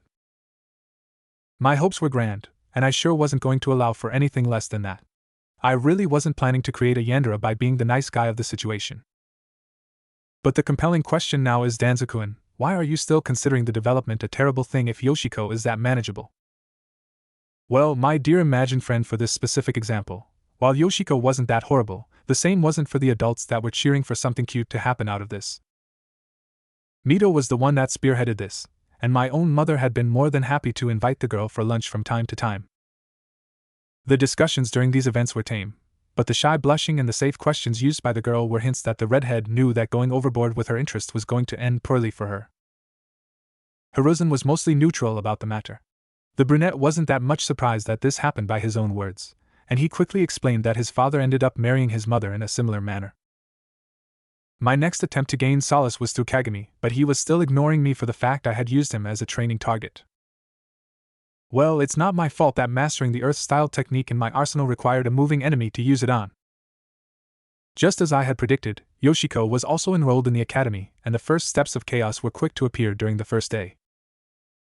The young Uzumaki was by no means a troublemaker, but when she ended up targeted by some girls, Yoshiko showed an efficiency in quickly dealing with the bullies that was unexpected. Lord Hokage was still called to answer about this event, but the situation eventually ended with a minor settlement that slightly favored the girl as she was recognized as the victim of the attack that used self-defense. And with that mere act, the redhead ended up gathering a following that was awed at the might of the princess from Uzushio-gakure. Nobody knew that Yoshiko was the Yuzugakure's daughter, which made the title fairly amusing to listen to from time to time. And with the girls slowly gaining a degree of presence wherever I was, the only moment I genuinely saw some freedom was when Madara began taking me out of the village for small patrols around the forest. Nothing truly dangerous, especially since I would stick around the Uchiha during the whole trip. Conversations would ensue from time to time, but nothing really meaningful considering how much attention was needed on speed and direction. We weren't even going that far from the walls, and the nature beyond civilization was somewhat relaxing. The patrols were something that had been pushed by Hashirama, to give Madara some time away from the village whenever the head of the clan felt the need to stay away from the crowds of people in Konoha. I would have expected the man to make a fuss about being pushed to deal with something this menial and boring, but I was mostly surprised when he said he had been the one asking for a way out from dealing with his own clan. While the lore saw Madara as the absolute controller of the Uchiha clan, the truth was slightly different considering the noticeable influence exerted by the elders with the family. The group of old men had been supporting my teacher for several years now, but one of their main concerns had started to grow frustrating and unnerving to Madara himself. They wanted for an heir to be produced. They needed proof that their leader was ready to father an offspring and continue the long line that had governed the family from the Warring States period to the creation of Konohagakure. In the original timeline, this concern was pretty much ignored since Madara was aiming at the Hokage's role first, relegating the rest of his duties to secondary dates. With my meddling, this situation was subverted, and I slowly realized that the one that was to blame for throwing my sensei into trying to court my mother was none other than myself. Fuck. I had already screwed myself over and I hadn't realized that until now. Despite the grim thought that I was the idiot behind this very annoyance, I still found the discussion noteworthy as it gave me more insight over the politics of the Uchiha. The idea that there was so much more that I had yet to learn about this nice but somewhat deadly village was regarded with a degree of hopefulness. I really didn't want to die by ignoring a possible danger. Speaking of possible dangers, the conclusion of the second week saw me dealing with another situation that not only I hadn't expected to deal with, but also I was surprised to see unfold in the most bizarre of manners. It all started by the afternoon. School day was over, I had already eaten my lunch, and I was making my way to the training ground to meet up with Madara. It was pretty standard, and I was glad that Yoshiko had been busy because of her homework. Despite her interest in me, she was still unable to refuse her aunt's stern reminders that studying was more important. I was in a good mood, and I could already feel that something was indeed off about today. Starting with the Hokage pacing around the academy's building for some unknown reason, and then Mito being seen using her chains by one of the unused classrooms while her husband watched. Their respective attitudes just had something that I couldn't help but worry about. They were concerned themselves, and they were preparing for something. But what? And why? I couldn't remember anything that should worry the strong couple. The first Kage summit was still a far possibility, and that was the biggest event I could remember that was going to happen in the next couple of months. So what was I missing? The answer came in the form of a serious-looking Madara enlisting me for another patrol, this time a little further than the areas that we usually checked by. I was surprised by his tense voice and lack of arrogance, but I knew to not refuse the request as I knew that nothing bad was meant to happen to me. Or so I expected this to be the case. Worries of this being a flag about him bailing from Konoha were taken with a cautious approach, especially since I knew this possibility wasn't as doable as it was in the original timeline. Trusting my instincts that this was just the usual patrol session, I proceeded to follow my teacher out of Konoha's gates and deep in the green forest that spread on the right side of the entrance. We were going fast and far, with my mind building up thoughts and theories about what was going on. Some foreign ninja was trying to go for a border clash? Bandits? Maybe something sillier than that? Nothing was spared in that solo brainstorming, but I could still feel like I was missing something important. Something about the context of the situation. Eventually we arrived at our destination, with Madara stopping and gesturing me to stand on the tree branch I had just landed. The wood creaked, but it survived my weight as the two of us started to wait. There was silence and quiet, and the chances of this being a convoy of raiders from another village passing by started to grow more concrete within my mind. I was so sure of it, there was no other way possible. But I had forgotten that shock and awe were the major key of grand events. Especially those that history books in the original timeline might have forgotten about. While my eyes were on the road nearby, my attention slowly left my attentive gazing over the muddy line dividing the forest in two and started to shift to the small vibrations making the tree I was standing on shake. It wasn't an earthquake as the vibration wasn't a prolonged one. No, there was something unnatural about this phenomenon. It continued to grow in its intensity, and soon my mind connected dots about possible culprits for this predicament. Something was approaching, and it had to be quite big for making the earth shake so much. We waited, my tension increasing as I started to see a shadow in the patch of trees over the main road and several meters away from us. It was humongous, with several tendrils spreading from its behind nine tails. You gotta be kidding me. Why were we here? Why was I here? I was hardly capable of holding a fight with a Haiter genin, so how does my presence make things easy for Madara to handle? The Kyuubi, it was here. It shouldn't be there as there was no mention of the tailed beast ever coming to Konoha before Hashirama decided to have it sealed away. So why? Why was it here? While I would have wanted to ask as quickly as I realized this dreadful situation, my lips were sealed shut as I was finally hit by the passive aura of hatred coming off the Kyuubi. The miasma was manageable, but I could feel my chest tightening over the unpleasant setting I had been thrown into. Is that the dash? QB no Yuko, Madara curtly confirmed. Scouts had spotted it making a straight line towards Konoha. It isn't the first time this happens, but it never came this close to the village until today. And that was bad. Like, could it be that Hashirama and Madara actually fought the beasts before the Uchiha had betrayed the village? How much of the lore did I need to study before I was certain of every historical aspect of this era? Still, while I was lost in my musing, I started to realize that maybe, just maybe, this was an opportunity to make a dangerous move against any enemy interested in the tailed beasts. Technically speaking, if I tried to stop the Kyuubi head-on, I knew that I was going to die a quick death. But if I tried something a little unorthodox and partially dumb, I was sure I could have swayed some interesting chance out of this unusual event. Plus, why wouldn't I want to capture an overgrown Vulpix? Sensei, I don't want to sound foolish. Then don't speak at all. The quick denial got a flinch out of me. That degree of sternness was a novelty, but I knew that it was legitimate since the monster we were looking at was capable of swatting high-tier ninjas around as if those were flies. The only ones that could currently handle him were Madara, through his Manjikyu Sharingan, Hashirama, through his Mokuton, and Mito, with her golden chains and sealing mastery. And I clearly was far from being as powerful as they were considering the circumstances. But I had a degree of leverage over the big fox. Knowledge that wouldn't not only have him pause in his pursuit of food and human extermination, but also get him to become my ally. Sensei. Enough. We will return to Konoha and I can stop it. He narrowed my eyes at me. Perhaps you're not thinking straight. Maybe I should have expected the hateful aura coming from it influencing you, but I'm quite sure the worst influence I was dealing with was the tiredness of going through a painstakingly slow school day. That could hardly be beaten by anything. Instead of speaking once again, I knew that it was time to make a decision that could easily put an end to the youthful adventures of Danzo-kun if I wasn't careful enough with my approach. I could see gold, and now I couldn't help but jump towards the shiny pot. And like that, I bolted off the tree branch and up for the sky.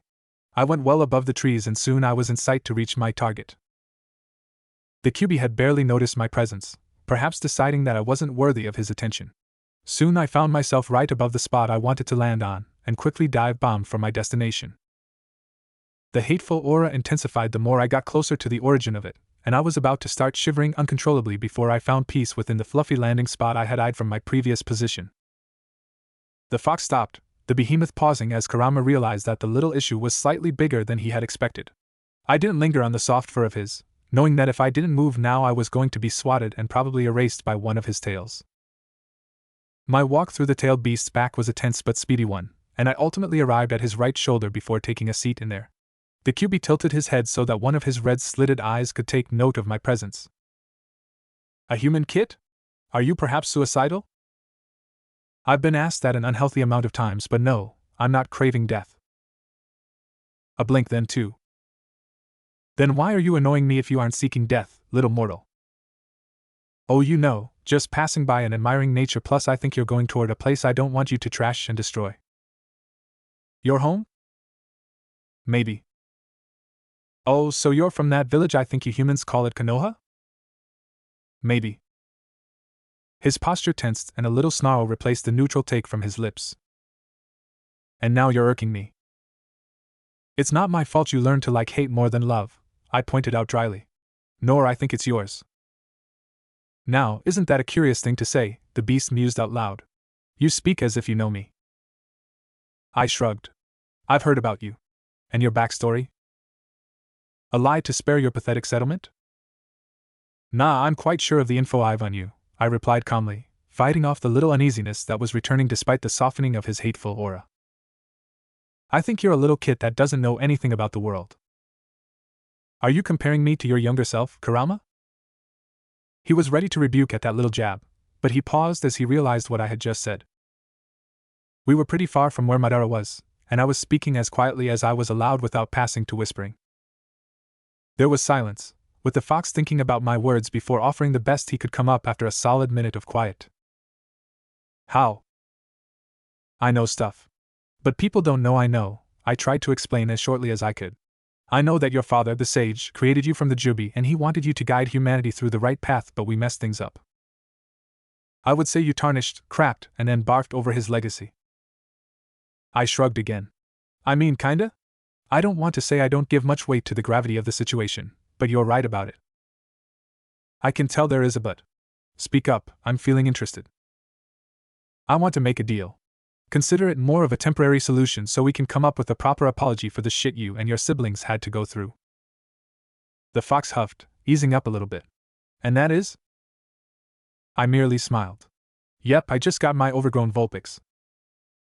Forgive me if I'm sounding a little bit insensitive, Danzo-kun, but what do you mean you offered the Kyuubi the mountain over the village as a resting ground? I flinched at the loud tone taken by the Hokage. The office was significantly packed with important ninjas. Sasuke, Sarutobi, Madara, Tobirama, Mito, Hashirama. Yep, I think I managed to make this a fun grilling to be subjected to. Do you understand the danger you've subjected yourself and Konoha to? The possibility of the fox just abusing this deal to attack us by surprise. Yes, because the currently napping fox that was visible from the window behind him would certainly strike the village with yawns. I'm being serious. And I know that my decision isn't driven by stupidity, I rebuked tensely, gaining a frown from Hashirama. But before the Hokage had the chance to inquire about my sureness, Mito decided to speak up. Dakun, I want you to answer this question without omitting any truth you might know of, the woman began saying with a serious tone. Can you guarantee that the Kyuubi will not attack Konoha? I can guarantee it with my life, I stated with a calm tone, drawing some perplexed looks at the degree of seriousness I was displaying for someone of my age. I have two details that cement this belief of mine. Hashirama sighed, shaking his head at the maddening situation I had brought to the village. And those are? I know its name and its purpose. The Hokage frowned at the response. And those are? The Kyuubi's name is Kurama. And it was created by, I think the book my dad showed me said something about a sage. The Sage of the Six Paths, Hashirama offered, and I nodded in full realization. Why, yeah. This sage created the tailed beasts to guide humanity through the right path, to lead everyone towards peace. And yet the Kyuubi is known for being a creature born from hatred, Tobirama opposed with a confused tone. Why would the sage create a being of that composition in nature? Maybe because Kurama isn't made by hatred? Hiruzen's father proposed. And this got a curious look from the Hokage's brother, surprised that the head of the Sarutobi clan was contemplating my words. You mean that the accounts about its attacks were false? Not truly, the brunette answered. I think that while the attacks were indeed true, the reason that drove the Kyuubi to strike at humans weren't born from instinct. He was attacked first, Mito muttered quietly. And it wouldn't be the first time we see fear and misunderstanding driving attacks and wars against us. Differently from the canon's time when the people started to regard the Kyuubi in a more positive light, it was easier now to do so by comparing its existence to what had been the time period that had just come to an end. People were still weary about it, and many could still remember that most of these conflicts were driven by stupid reasons that hardly materialized by the end of each war. I gave them what they needed to hear, and now it was up to them to make their own mind about the situation. Despite my knowledge, I wasn't going to screw my cover for the sake of protecting this decision. I needed to have my interrogators do that for me. Or else I was going to risk a little more than a stern lecture. You should also tell them about the points you've agreed with the Kyuubi. Madara decided to pull me back in the conversation, perhaps interested to see how I would handle being pressured again. The smug bastard was going to feel my wrath once I got some laxatives in his ramen when we would have lunch at my house tomorrow. Points? I gulped nervously, as Hashirama inquired, and I knew that one of the individuals in there was going to be annoyed by what I had agreed with Kurama. Considering that Kurama isn't a tool, nor a weapon for Konoha to use whenever there is a war, I started to say with a tense voice. We've agreed that he will only defend the village, and not attack targets outside Konoha's proximity. Tobirama tensed up at this. You mean that he will not? He isn't a toy for anyone to use, I pressed nervously.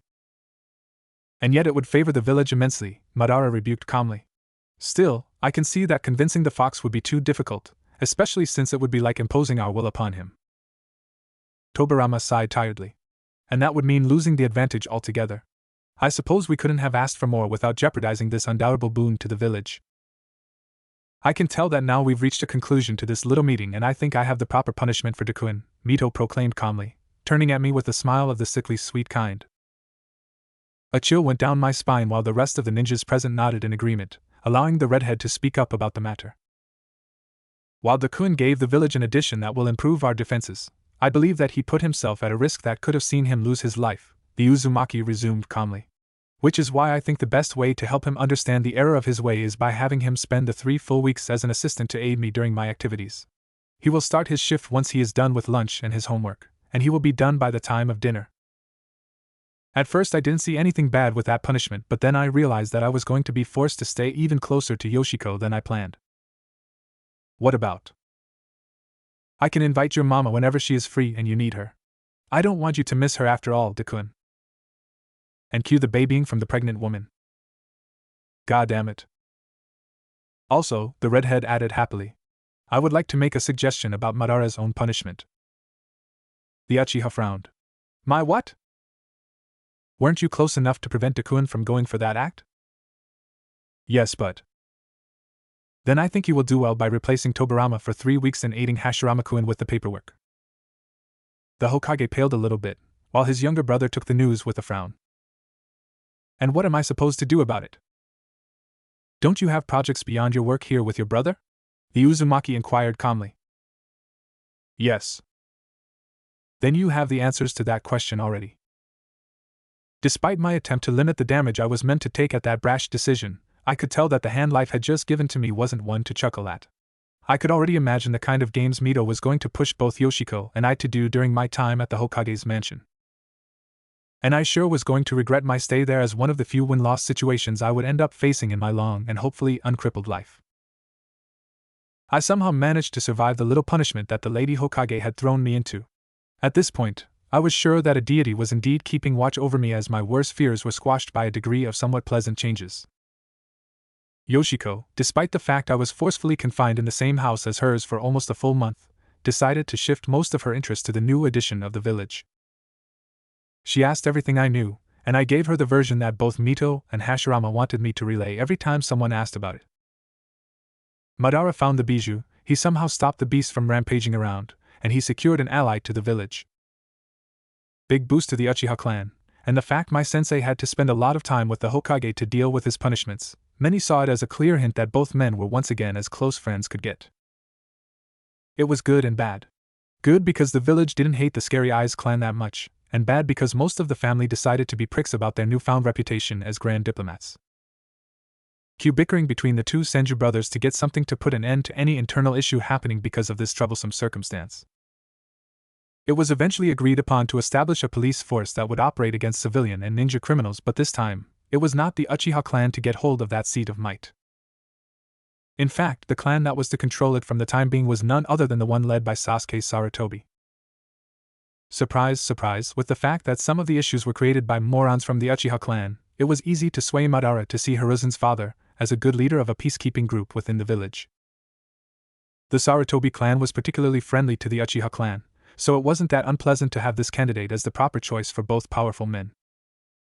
Paperwork was signed, hands were shaken, and order started to be restored by tackling each case with the appropriate degree of diplomacy or violence.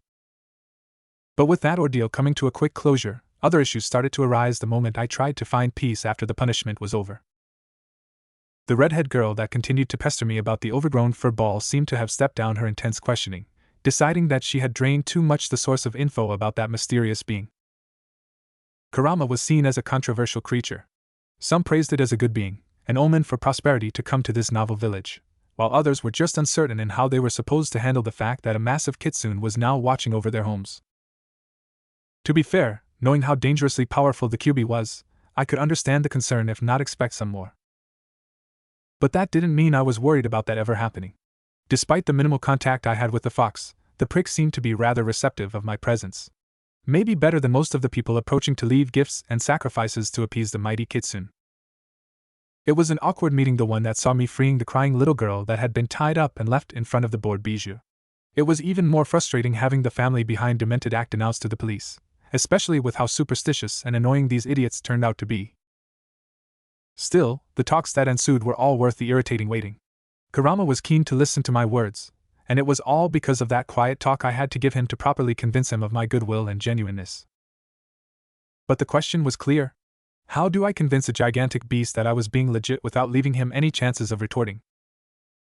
The answer was surprisingly simpler than I expected it to be. I brought up Ashura and Indra. While many knew of the tale of the Sage of the Six Paths, it was difficult to find those that knew of the man's children.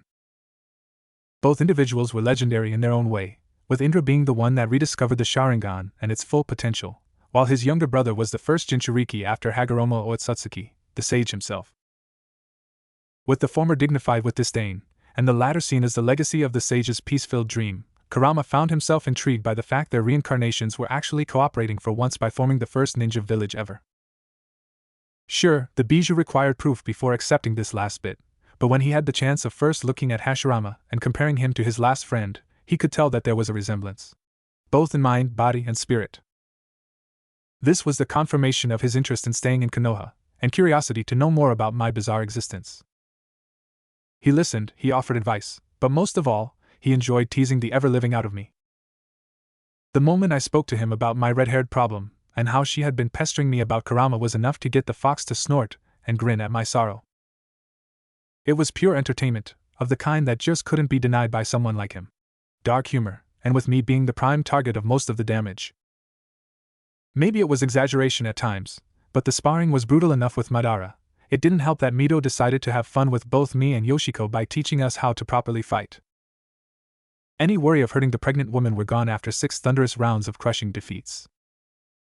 Those were the moments where I actually bonded with the fellow kid, with the girl happily seeing the issue the same way I always did. Mito was crazy, and her pregnancy made her easy for her to go ballistic at anyone. With the punishment ending and my life returning back to normalcy, I expected things to go my way for once.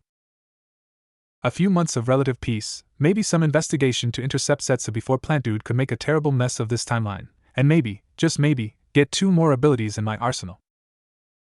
But of course, I wasn't to be spared by hell itself. The classroom was quieter than usual. This very detail not only was absurd since the place was filled by children, which weren't exactly known to be quiet. Even ninja children needed to be pests from time to time, but then again, today wasn't a normal day. No, it was far from being a normal one.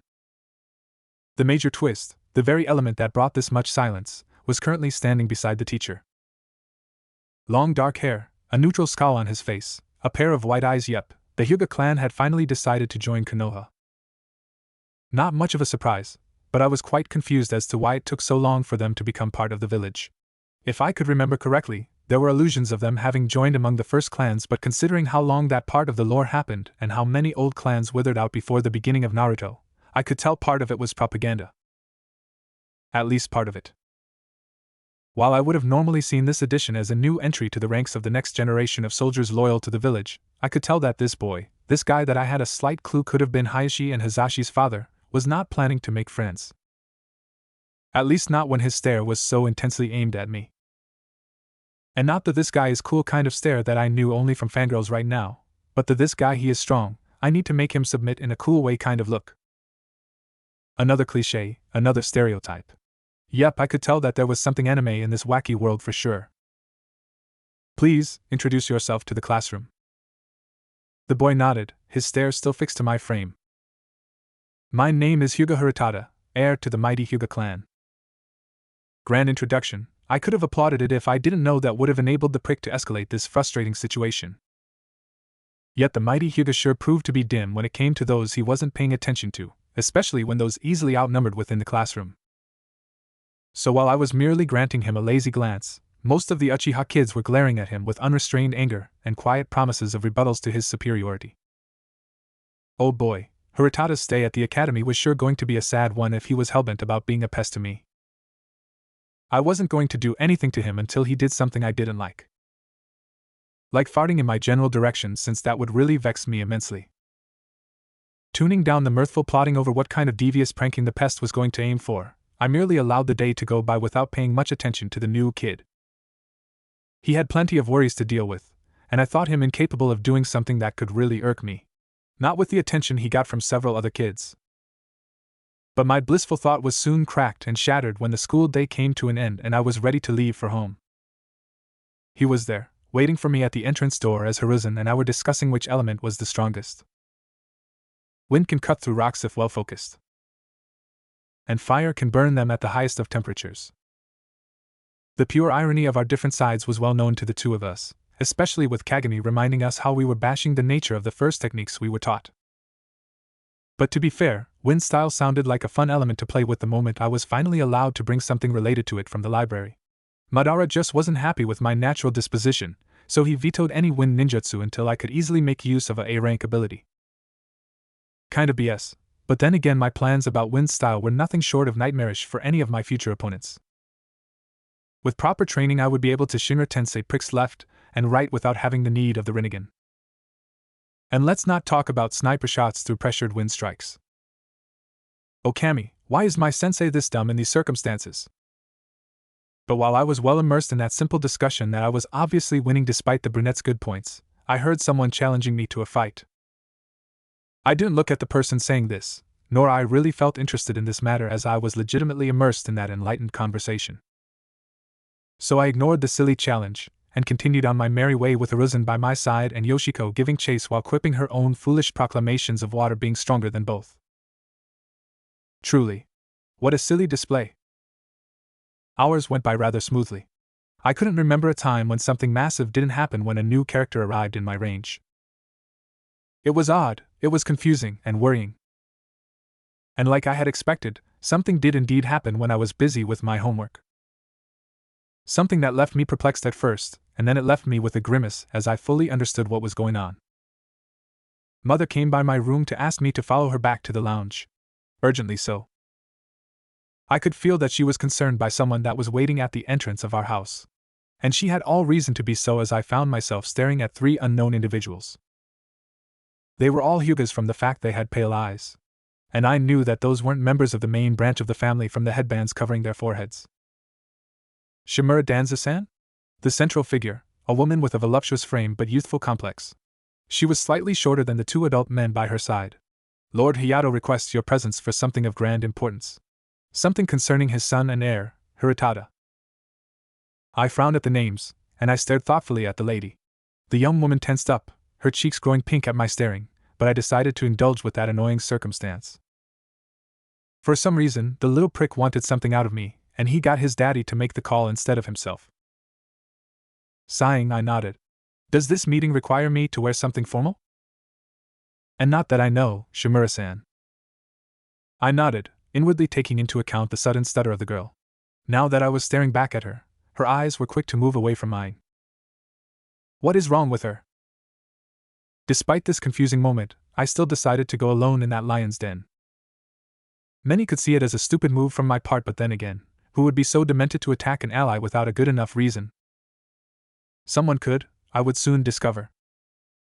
The walk to reach the Hyuga compound was a short one. The place was relatively close to home, and there was nothing to do but chat to the strangely nervous girl heading the small squad escorting me to our destination. Himiko Hyuga. She was 15. The girl that I had confused for a woman in her mid-20s was actually 15 years old and... Why was the family keen to produce women this well-developed and endowed? Was this perhaps connected to Kaguya? What kind of genetic lottery did these pricks win to be bestowed with this goodness? I was so bamboozled by the discovery that I pretty much started to ignore her reactions. She was stuttering, and I could notice a blush or 2 happen between the answers, but I didn't pay much attention beyond that. My mind was more fascinated by what was waiting for me at the compound and how the hell was it possible that this teen was that developed. I needed some time alone to ponder about this world's rules of physical development. There was something I was really missing from that mysterious phenomenon, and it wasn't anything I knew about basic biology. With my mind distracted by these thoughts, I was allowed entrance to the main courtyard.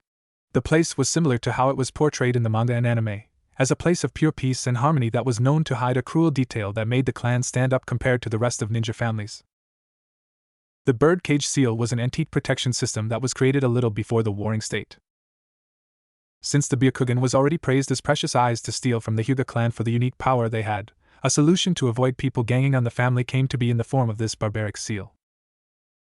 The binding effect of the curse would prevent the branded Hyuga from betraying the clan, or even be kidnapped and have their eyes stolen from them. The bird cage would render the Byakugans that were recovered from those unusable the same way the hosts could, while also giving the main branch, the elders in particular, the means to trigger death switches to deal with disloyal members of the clan. And many considered Danzo a prick for coming up with a bootleg version of it that he would only use with root operatives. My mind cleared the moment I was finally given sight of little prick and his father. Hayato Hyuga looked fine. Maybe I was being quick to judge, but there was something peaceful in his posture that just left me perplexed at how calm he was about the matter. I knew that this meeting wasn't meant to be a friendly one, especially not when the clan leader's son looked as smug as he could be of having me there for some mysterious reason.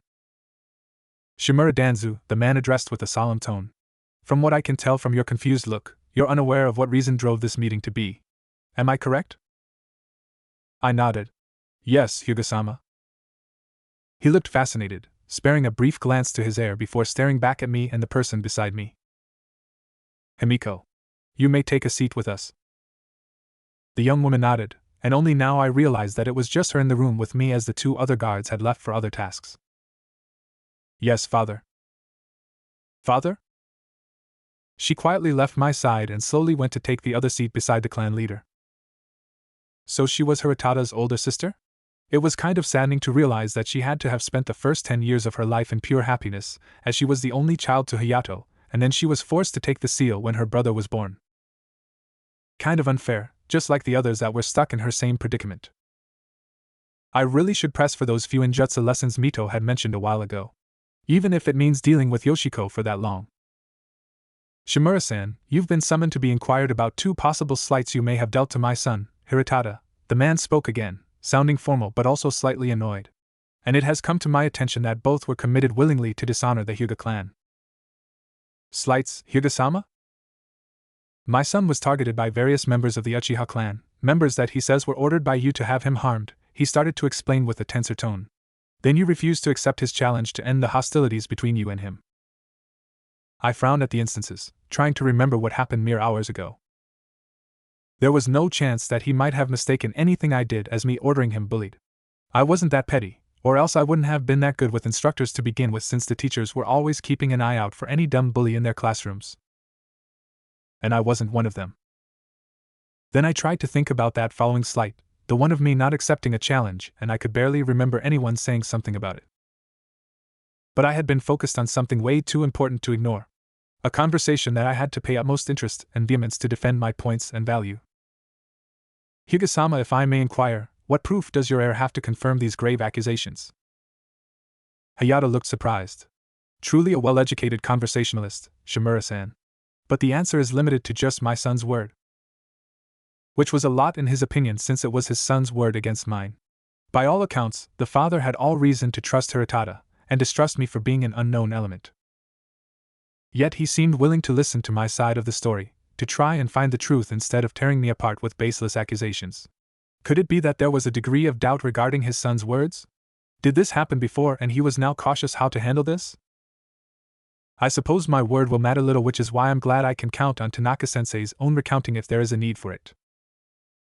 Hiratada looked confused for a moment, failing to remember who was Tanaka and... Are you referring to your sensei that introduced my son to the classroom? I nodded. Yes. You see, Hyuga-sama, the reason why your son was attacked was actually a mistake he had inadvertently committed by introducing himself rather strongly. The man frowned. How so? Citing Hiratada-san, he said, my name is Hyuga Hiratada, heir to the mighty Hyuga clan. Which, while it's a good statement to display the power of the clan, it can also gain the ire of those that believe their clans to be the mightiest. The Uchiha clan, Hayato guessed correctly. I can see that being taken unwell by the children of that clan. And yet I find myself asking about your private talk with one of the ringleaders. Once again, I found myself frowning. Ringleader? The only Uchiha I spoke with today was Kagami-kun, and it was about a little issue we had a little before Hiratada-san joined the academy. What about? My heir said it was a pretty heated argument. So he was spying on us. Next time, I need to take extra precautions to stop stalkers from eavesdropping. Well, I might have asked Kagami-kun to be my target practice for a jutsu he found rather unpleasant, I replied with a slightly annoyed voice. It was the hiding like a mole technique, and he was rather cross that I wanted to have him as a target more than 10 times. I've heard that the technique claimed many strong men's lives, the clan leader pointed out. Mostly those that tried to use the ability to bring allies out of a dangerous situation only to end up killing their teammates. I held a flinch back since I did hear of those dreadful rumors. But they were rumors, so there was no reason to worry and nag like Kagami was. This spat was just senseless, and I knew that it would take him a day or two to finally let this go and be my target practice again. There was no way in hell I was going to let go of that demand. Not even if he somehow managed to learn how to make blood clones. I'm rather experienced with it, and I know his height properly to not go overboard with the jutsu, Hyuga-sama, I replied curtly, unwilling to spare more on the topic. It was a private affair about trust, friendship, and target practices privileges. I will just assume that you will handle this situation without going too far. Still, while this explanation does conform to what I've heard myself from Tanaka-sensei. The response made his son tense up in shock, just now realizing that Hayato did check with the teacher before calling up this meeting. I believe you've yet to express your defense over the second offense. My stare turned down to the ground. The only thing I recall coming close to this was while I was busy in a heated conversation with Hiruzen-kun and Yoshiko-chan, I remarked politely. We were embroiled in a silly conflict of which natural affinity was better. And what is your opinion on that? Wind can make so many amazing things. Indeed, I mean, natural affinity isn't something the clan cares much about, the clan leader quickly corrected, looking awkward just for a brief moment as his son looked at him in temporary shock at that unneeded tangent. Still, I suppose that you didn't ignore Huritada on purpose. Rather, you were requested such an important question in a moment where you were distracted. I nodded. That would be the case. Then I don't see any ground to challenge you for any of the accusations my son has reported, the man ultimately announced, ignoring the younger Hyuga's shocked and humiliated expression. And I think I've taken a lot of your precious time by having this farce go on for so long. Hayato turned to his daughter. Himiko, please escort Shimura-san back home. I wouldn't want him to skip his homework. The young woman nodded, tensing up as my attention was once more to her as she stood up and started to make my way towards me. Her face grew pinker once more, but instead of managing through what was causing her this much embarrassment, something unique and mostly dreadful happened before my eyes.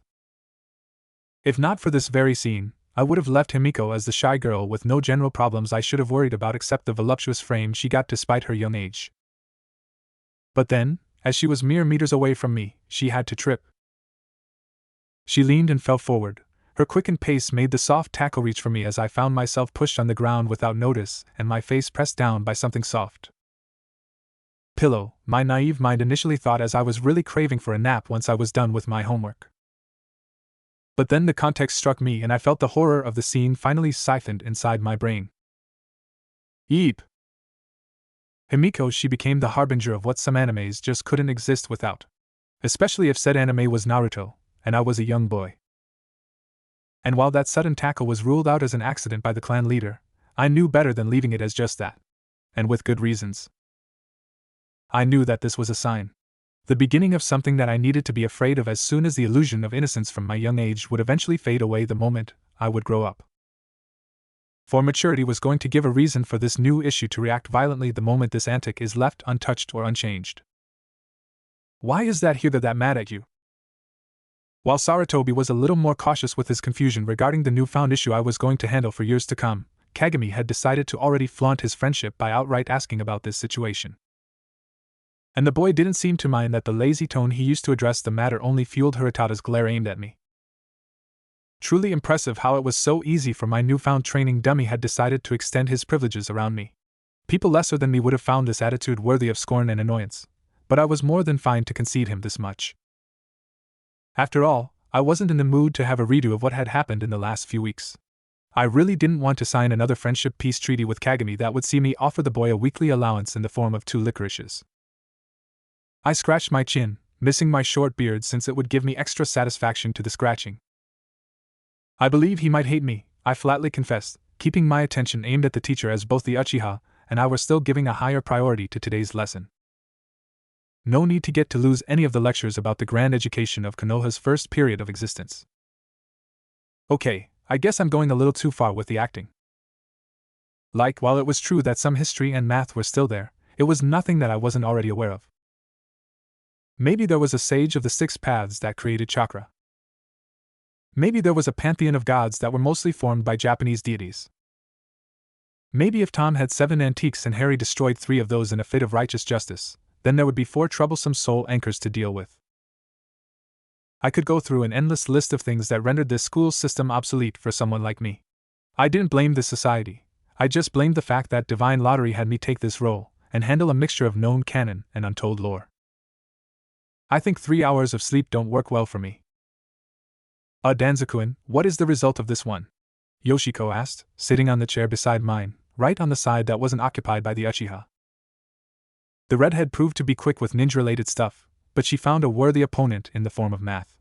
Despite her noble upbringing, there wasn't a real reason for her to be bothered by this subject just yet.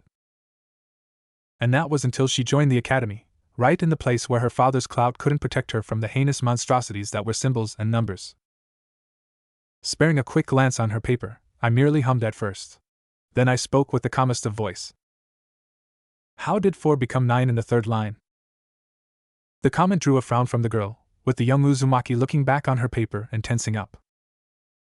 Oh. Oh, indeed. I really forgot how troublesome it was being the smartest kid and being glorified by many while also hated by a good vocal group. Bullies weren't much of a thing at this stage of the academy, but I knew well enough that children needed just a little to snap into the most horrible beings possible. I was sure I was safe for now, but considering I had already someone with a hate boner fixed on me, I knew that the process was just going to get quickened by this variable. Much to my relief, the lecture ended and so the school day too was concluded. Spearheading a quick retreat from the classroom and out of the building to avoid giving reason to the Hyuga air of my maliciousness, I ended up sharing a curious conversation with Hiruzen while Yoshiko and Kagami trailed closely behind. Did your sensei tell you about what is going to happen for next week? The brunette inquired, looking interested by the fact I was blissfully unaware of what was going to happen rather soon.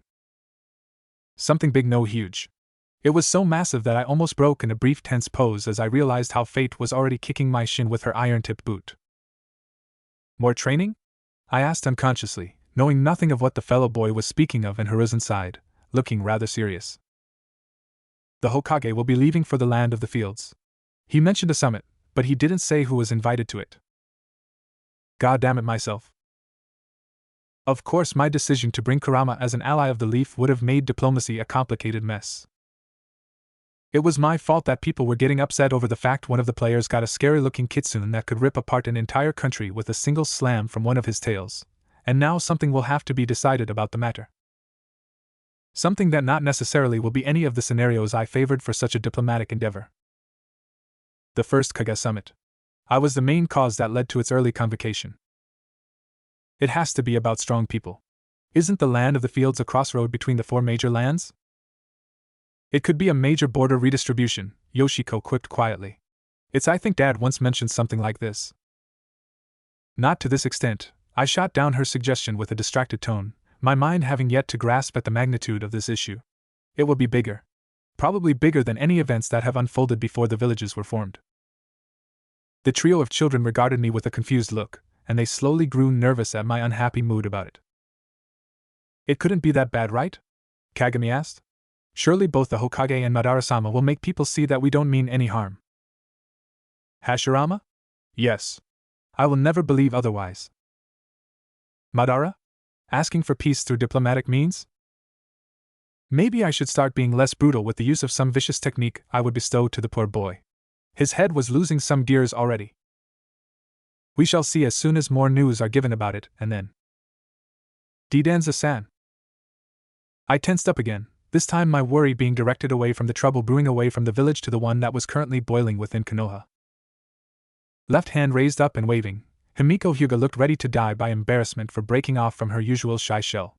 The young teen stood out to the few adults that were waiting outside to pick their kids because of her height, but my attention was soon taken by the familiar rectangular box that the girl was grasping with her right hand.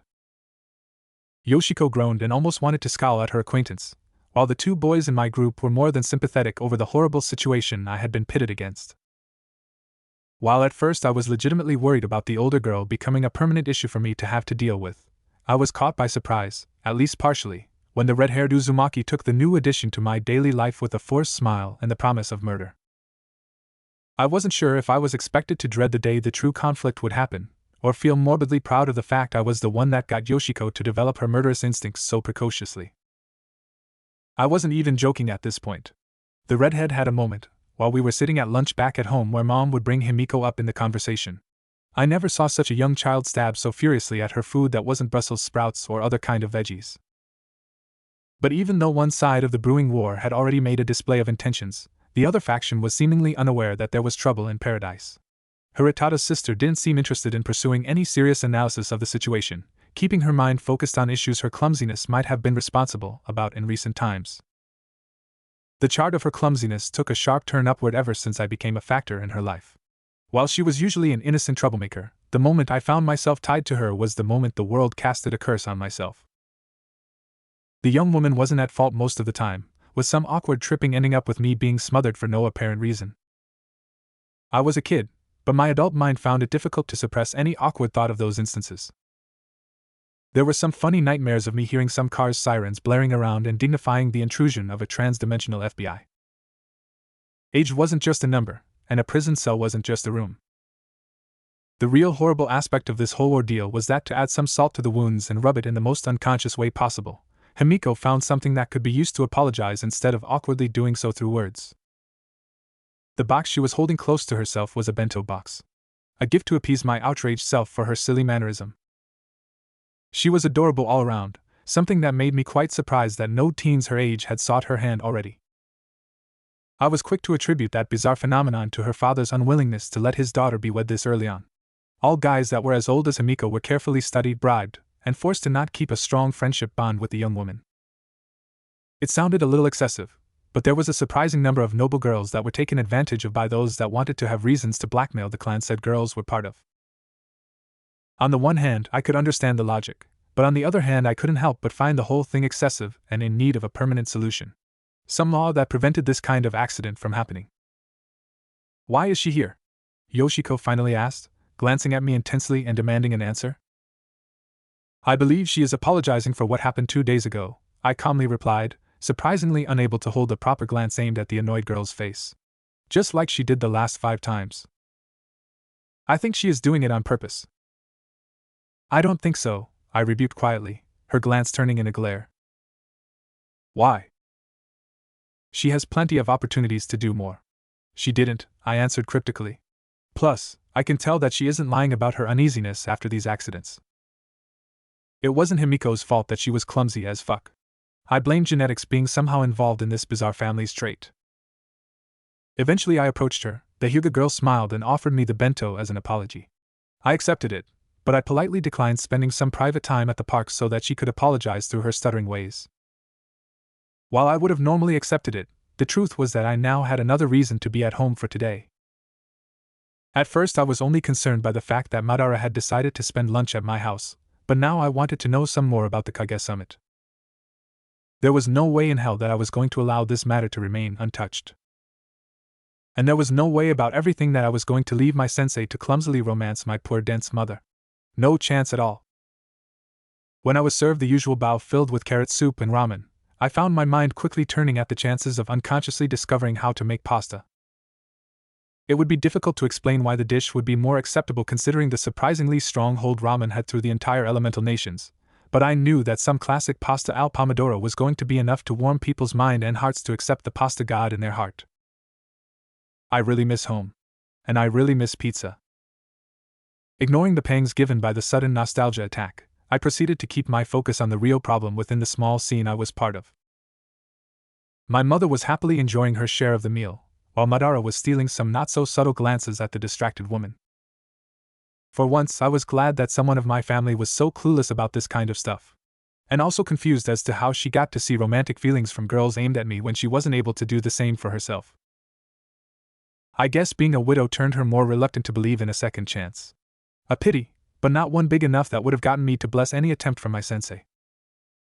The situation was quiet. It was far from becoming worthy of any intervention from my part since Madara had yet to leave the early stage of studying or admiring his prey.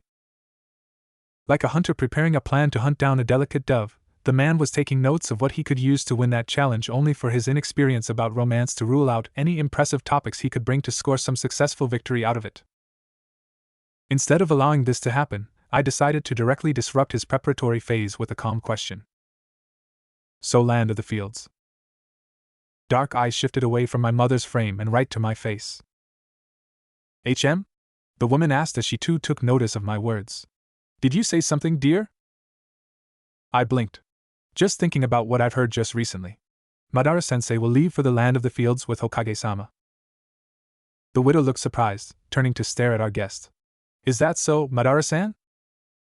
Just a flinch, that was how complicated for the Uchiha clan leader was to keep this secret without compromising his chances with a good candidate for Mrs. Uchiha.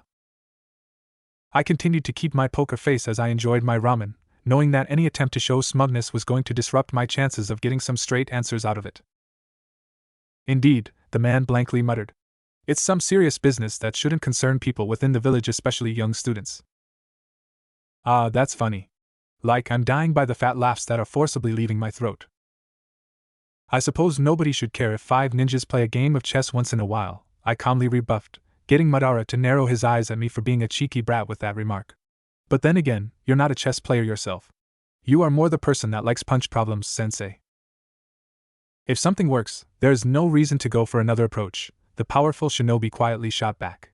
And I recall you having your own secrets, Danzo-kun. What? Danzo-kun, what is your sensei talking about? I don't know, mother. It's not like I too was surprised by that strange comeback. It's nothing to worry about. Rather, it's an interesting detail that I don't understand why you would keep it away from the public eye. Madara's words seemed to ease Mom's worries a little bit. The woman was still concerned, but looking quite unwilling to press too much on the matter.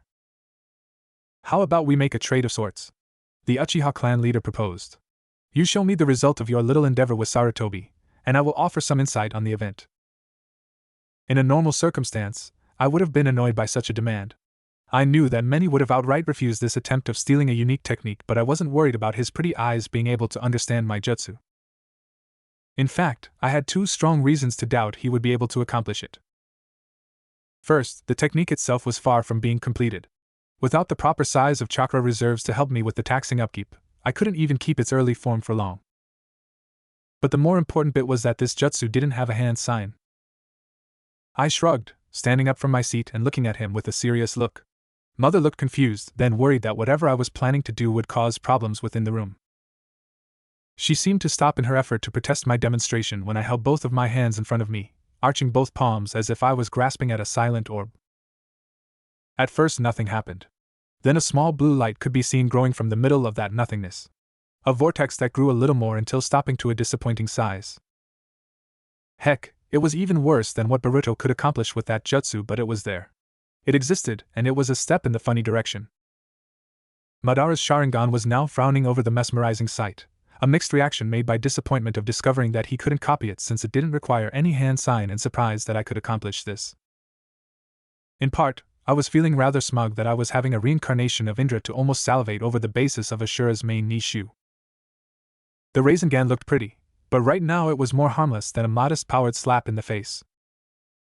It didn't even last that long as I was forced to drop it, drops of sweat forming all over my body as I found myself straining over such a complicated technique. One could easily frown over the simple theory behind such a powerful jutsu, but I was given confirmation that such claim was absolutely bullshit. When I first tried it, I almost butchered my palm because of my stupidity having me lower the tiny semi-harmless sphere of pure chakra onto my skin. The result was a frightened jump and a small cut in the middle of my hand.